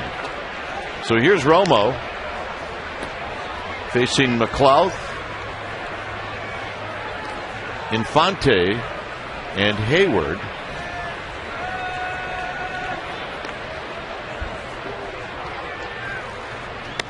There's a strike. The Giants are down to one pitcher. One relief pitcher. Now, not to worry. That one relief pitcher, Jeremy Affeldt, he's good for a couple of innings. If they have to go beyond that, then tomorrow's starter, Todd Willemar, puts on a toe plate, straps it on. But from this point on, I mean, for Bruce Bochy, he cannot bring somebody in for a situation. No. I mean, if you don't like the matchup, you're going to have to live with it. 2-1 to McLeod, who skies this one into center field. Rowan drifts back, shades his eyes. One out.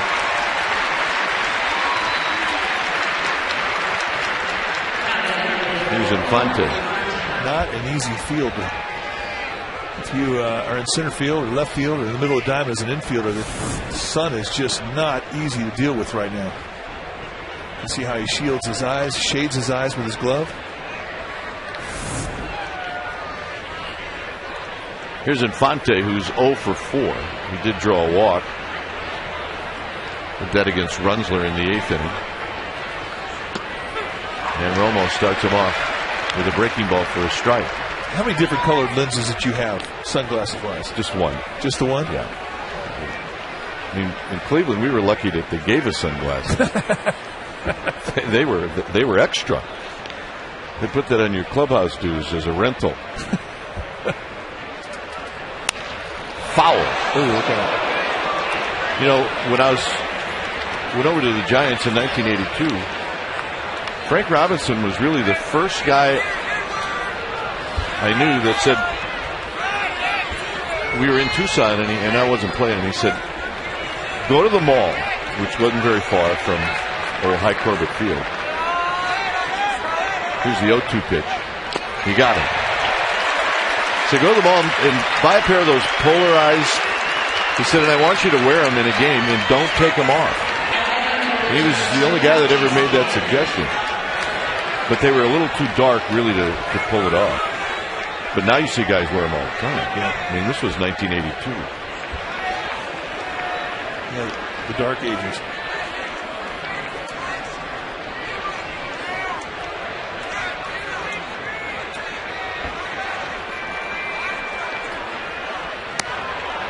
Frank was pretty good that way. He didn't mind if you tried something. You better have a good explanation why.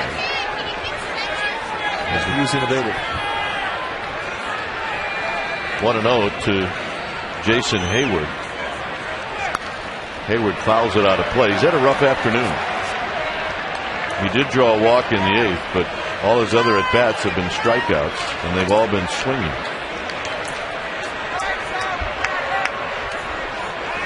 We talked about how the Braves got in late last night. Probably got to bed around 2:30, and young players are the guys that suffer the most. 1-2. But it's also a time of the day where you're starting to have to deal with the shadows. Yes, you are. Let's see how the shadow, the ballpark starting to creep across the infield.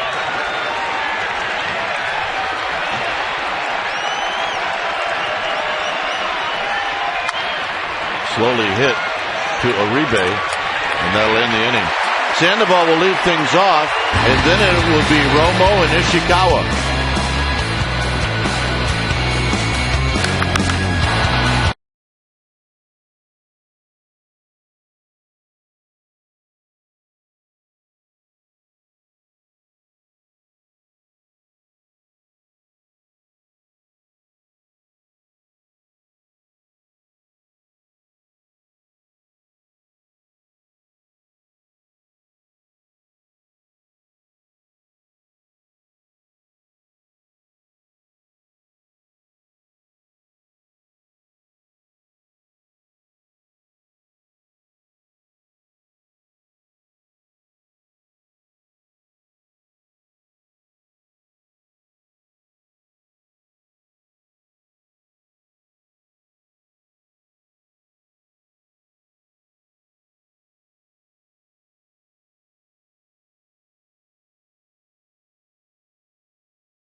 We're well rested for this one. Yeah, not a problem. Where else would we rather be? Absolutely gorgeous day. Opening day ceremonial.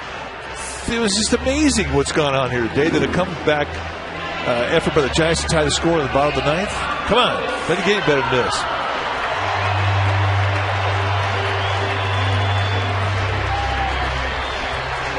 Yep. They're still into it.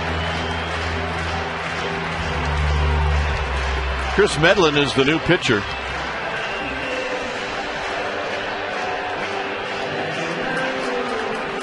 And Andres Torres has indeed gone out to the on-deck circle.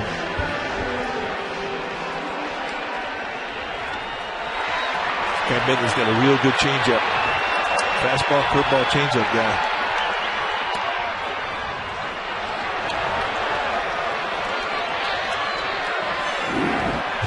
Last year, Medlin in 37 games, 72 strikeouts and 67 2/3. Likes to establish that fastball, then work that changeup at you. Sandoval bloops him down the left field line, and it's going to fall. And he's going to have a double.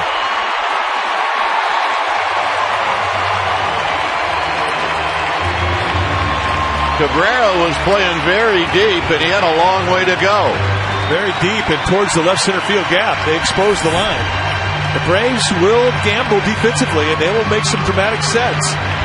Here, the Panda just hitting away from the defense. And a true Texas leaguer. Let's watch the Panda run.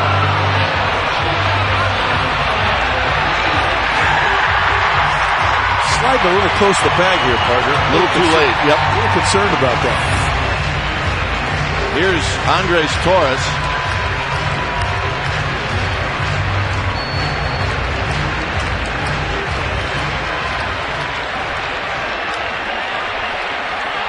Torres batting for the first time.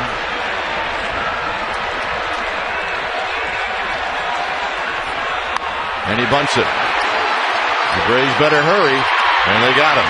And down to third goes Sandoval. Yeah, perfect execution. Runner at second base. You want to bunt that ball to the third base side.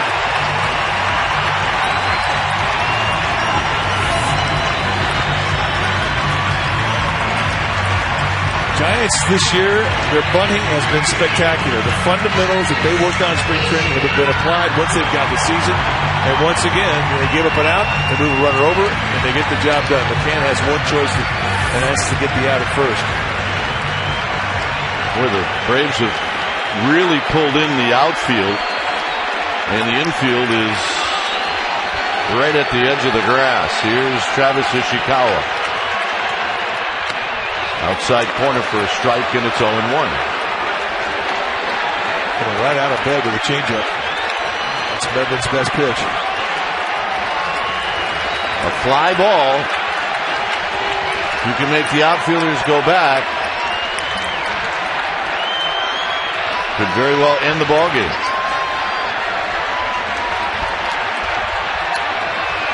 But Medlin's going to try to keep Ishikawa off balance.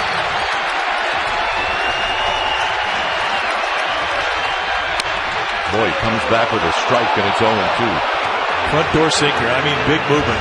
Two perfect pitches for Medlin. And a quick 0-2 advantage. Instead of the inside corner, watch this thing come back across the plate. That is as good a front door sinker as you can throw. You got to swing at it now. Well, you do. You got to protect. 0-2. They're going to go away. 1-2. Well, that pitch doesn't do a whole lot, but if you're Ishikawa, you've seen a good changeup, and you've seen that thing come right back over the heart of the plate. So he takes a swing out, just try and go back up the middle, protect. Slowly hit. Kind of an emergency swing by Ishikawa. And now it's up to Eli Whiteside.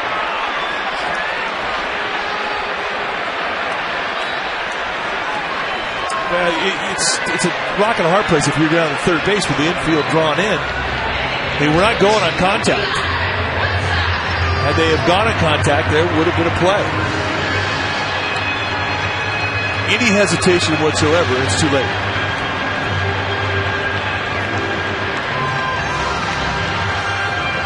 So here's Whiteside. With a chance to be a opening day hero.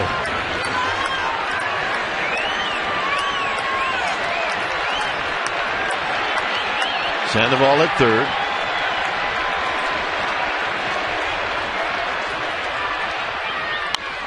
Out of play, 0-1.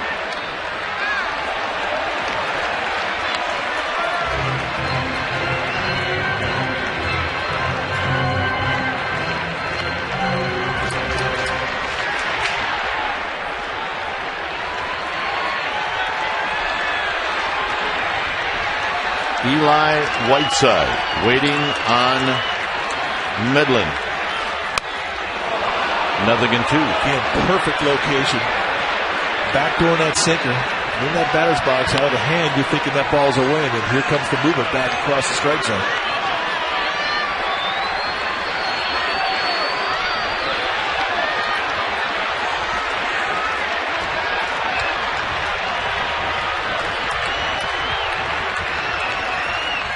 Got him to end the inning.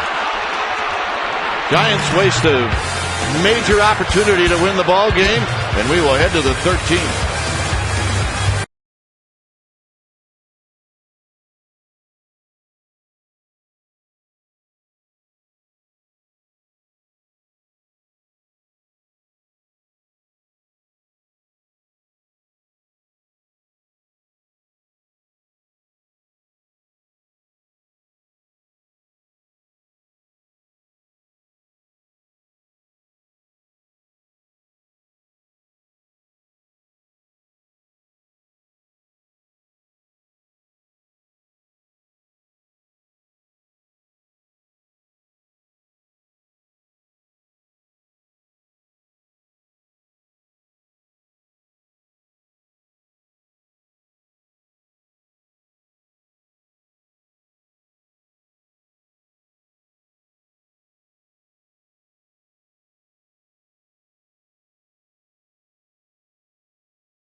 Giants are taking on the Mets. The first 20,000 people that day are going to get a Lincecum bobblehead presented by PG&E. Price is $149 per six-pack. All you have to do is go to sfgiants.com and check it out.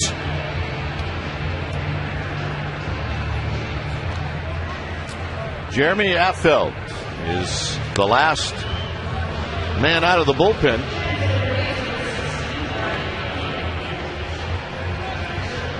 So it's Affeldt to face Brian McCann. The numbers for Affeldt last season, a solid season.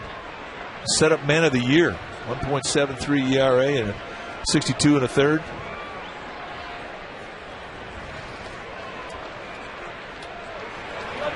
Medlin is on deck, the pitcher, and a breaking ball for a strike to McCann. McCann lined out to Rowan in the 11th inning. It was Ross who started the game.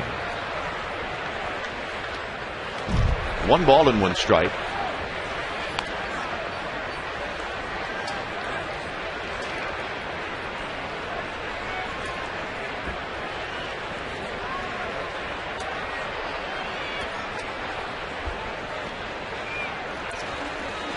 Swing and a miss, 1 and 2.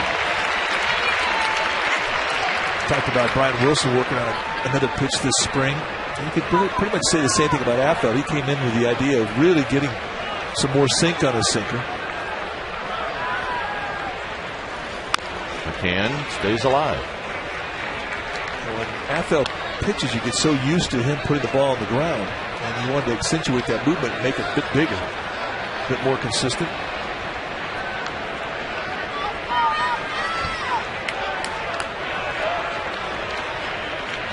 The 1-2 to McCann. Rolls this one foul.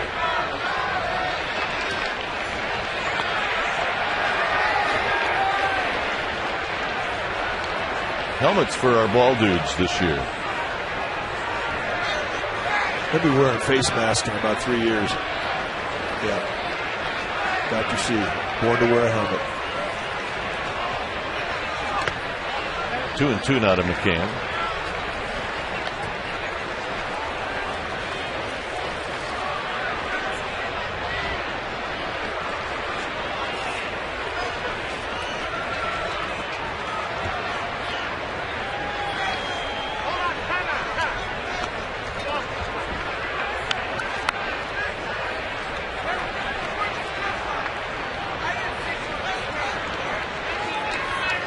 Two balls, two strikes.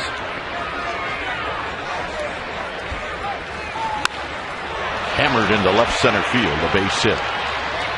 Well, with the pitcher on deck, this couldn't have worked out more perfectly for Bobby Cox.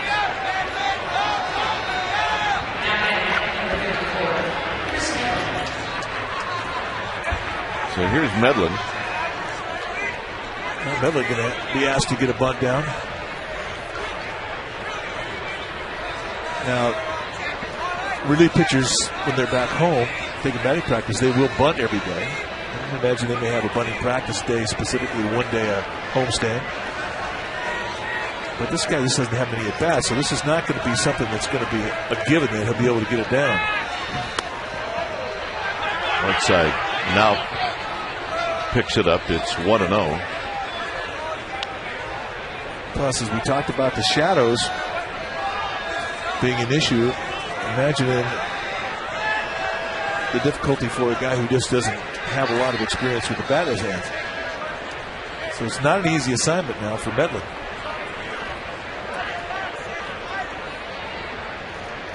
Oh, and Affeldt throws it down the right field line. Bowker is going to get to it, and now Medlin will try to bunt McCann to third.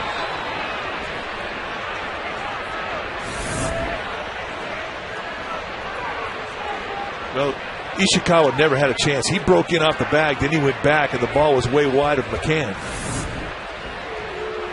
And you say, well, why was he throwing over there with a runner like McCann in the first place? Well, I mean, that's why you get in your mind you're going to go over there, then you go through with it. And this is not a good decision.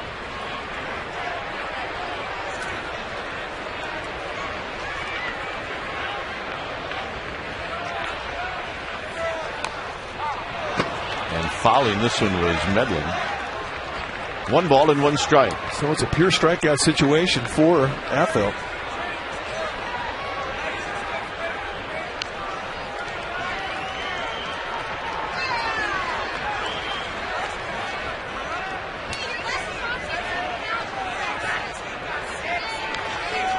Sandoval in at third.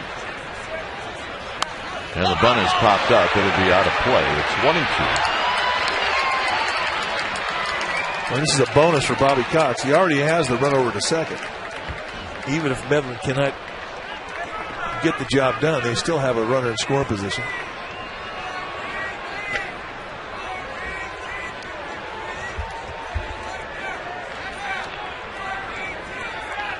One and two.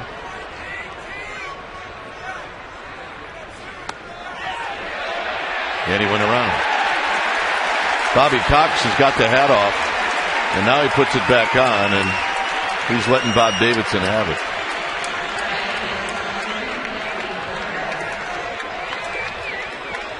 Well, the manager that has been thrown out of more games than any other manager. Did he go? I don't know. And there he goes. Yep. Bob Davidson has kicked Bobby Cox out of the game.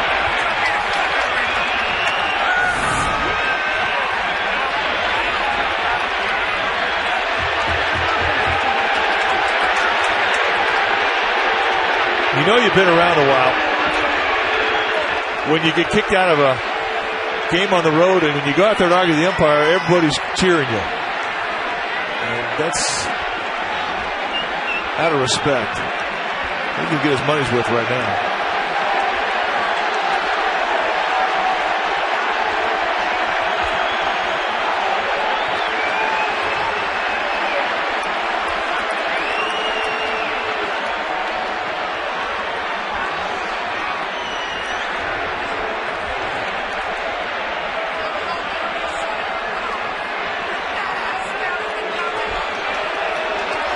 Did he get his money's worth, partner? He did. Yep. Matter of fact, they both did. Yeah, he kind of did the, just take a hike, Bobby, and then when Bobby Cox wouldn't let up, then he threw him out.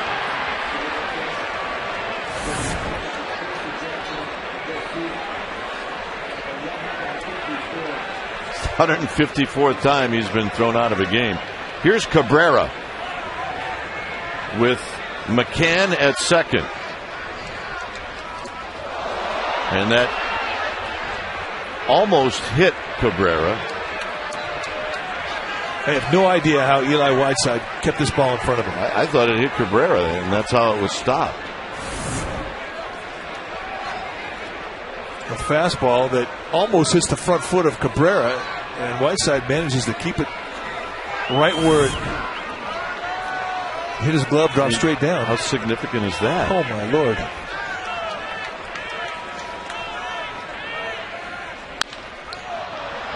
Bowker drifts back. He will make the catch. McCann's going to tag. He will go to third.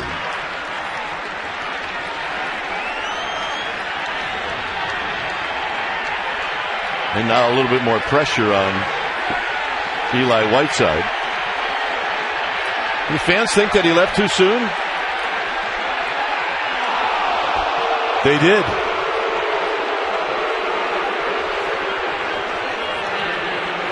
Alfonso Marquez, the second base umpire, however, thinking, no, I don't think so. So more pressure now on Whiteside with McCann at third. And the hitter is Prado.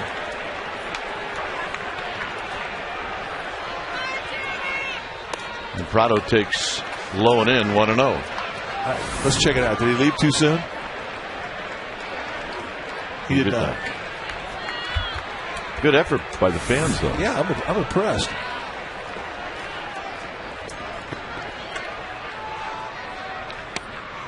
Two and 0.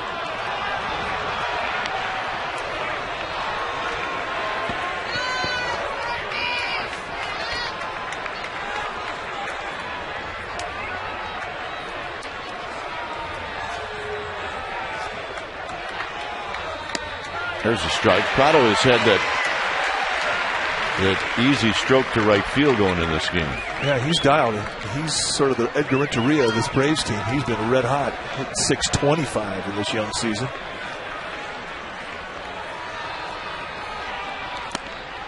Down low, 3-1 with Escobar to follow.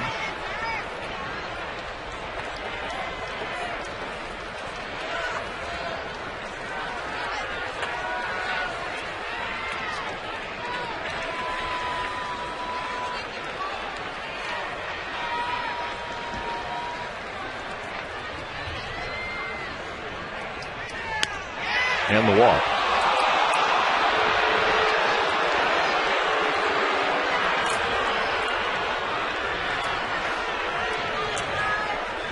Now, not a bad guy to pitch around. As you mentioned, he's been extremely hot, and you had a couple open bags.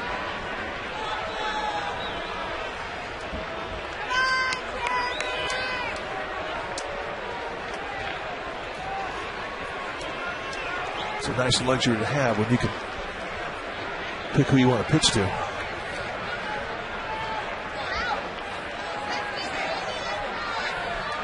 Escobar 1 for 4. Looks at a strike. He drew a walk in the 11th inning.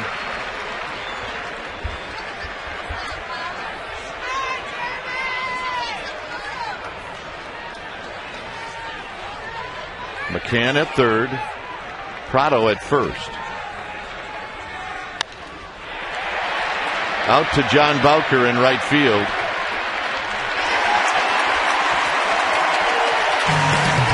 Bowker, Uribe, and Velez.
Can you figure that?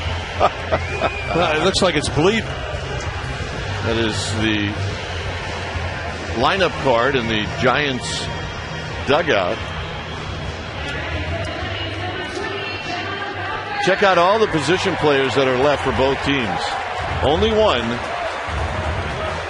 and he's injured. Chipper Jones with an injury to his oblique muscle. I mean, I guess they could run him if they had to, maybe bunt him, but unlikely that he would take it at bat. Here's Bowker. In tight to Bowker. Seen a lot of first pitch change-ups from Medlin. Chris Medlin, a Californian from Artesia. You know where that is? I do. Southern California, came out of Santa Ana Junior College.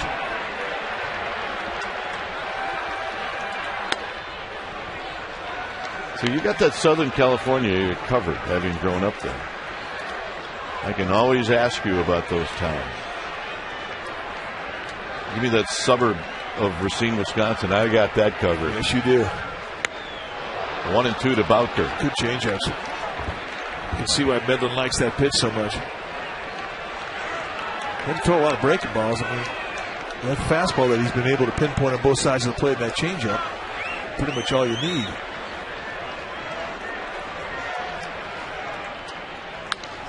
Bowker pops it up. Right out to Hayward in right field.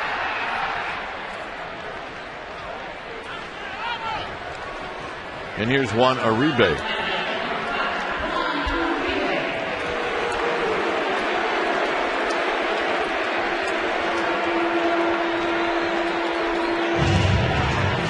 So you're standing there in the on-deck circle. You're watching all the first pitch changeups. Is that a pitch you ever go up there and look for? You know, Mike, I'm not sure you look at it in the first pitch, but yeah, I mean, why not? But what Medlin has been able to do is been able to really locate the fastball. McCann wants to go outside again.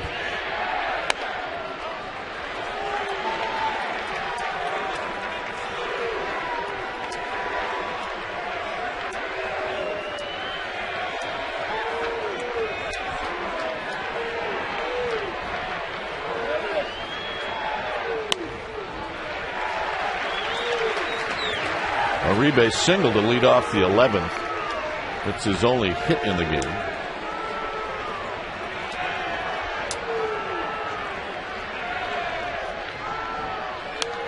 Ooh, fouls it back. That was the yuckadoo right there.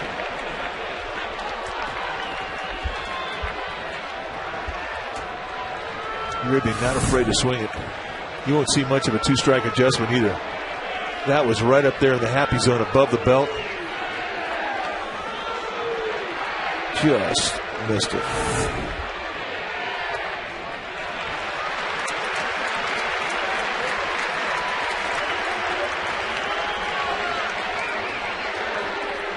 Three and 2 to Juan Uribe.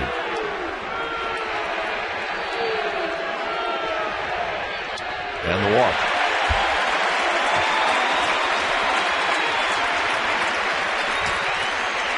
Here's Velez.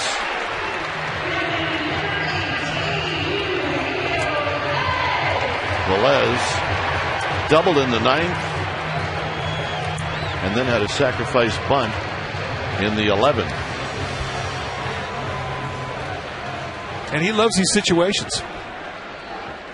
I mean, he will give you a good at bat, and being a good low ball hitter,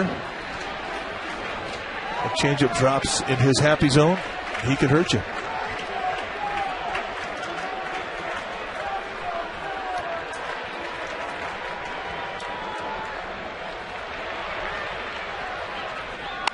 This pitch is high.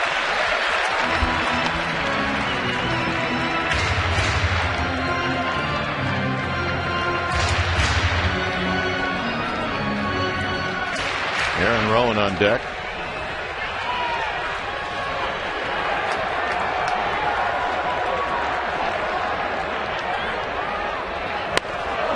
One ball and 1 strike.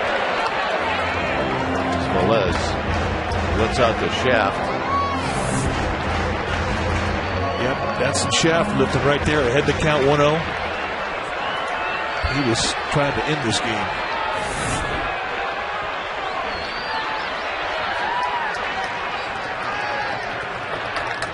I'm really surprised that, although Tim Cheetah's got a lot to worry about, but letting Velez hit with that uniform not tucked in.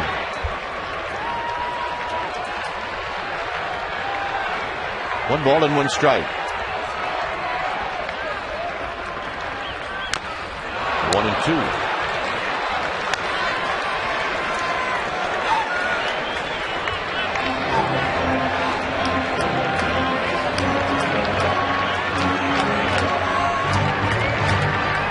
Uribe with the 1-out walk.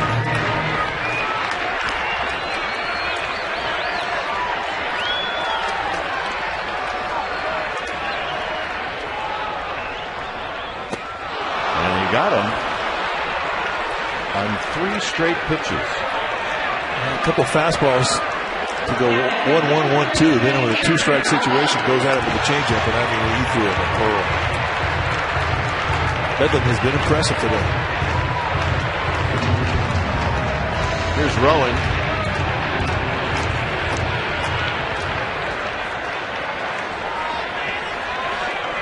Rowan's got 1 hit in 5 trips to the plate.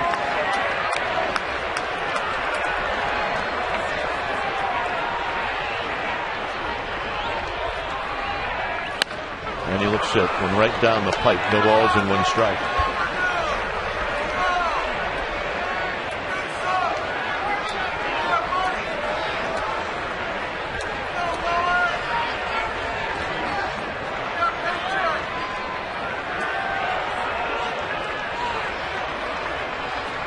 Uribe goes, swing and a miss. Throw down to second, ends up in center field. McCann winged it into center field. I think he's asking Tim Cheetah if there was a little interference.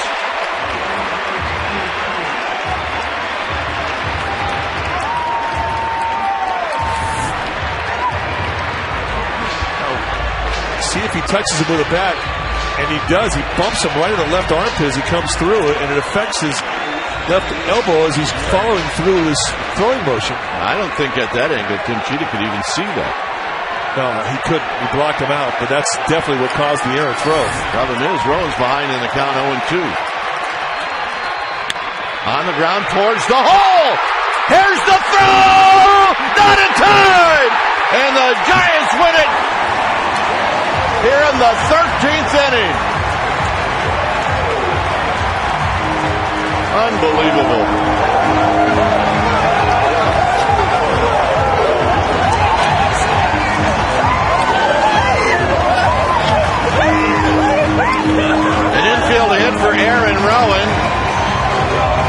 The Giants go to 4-0.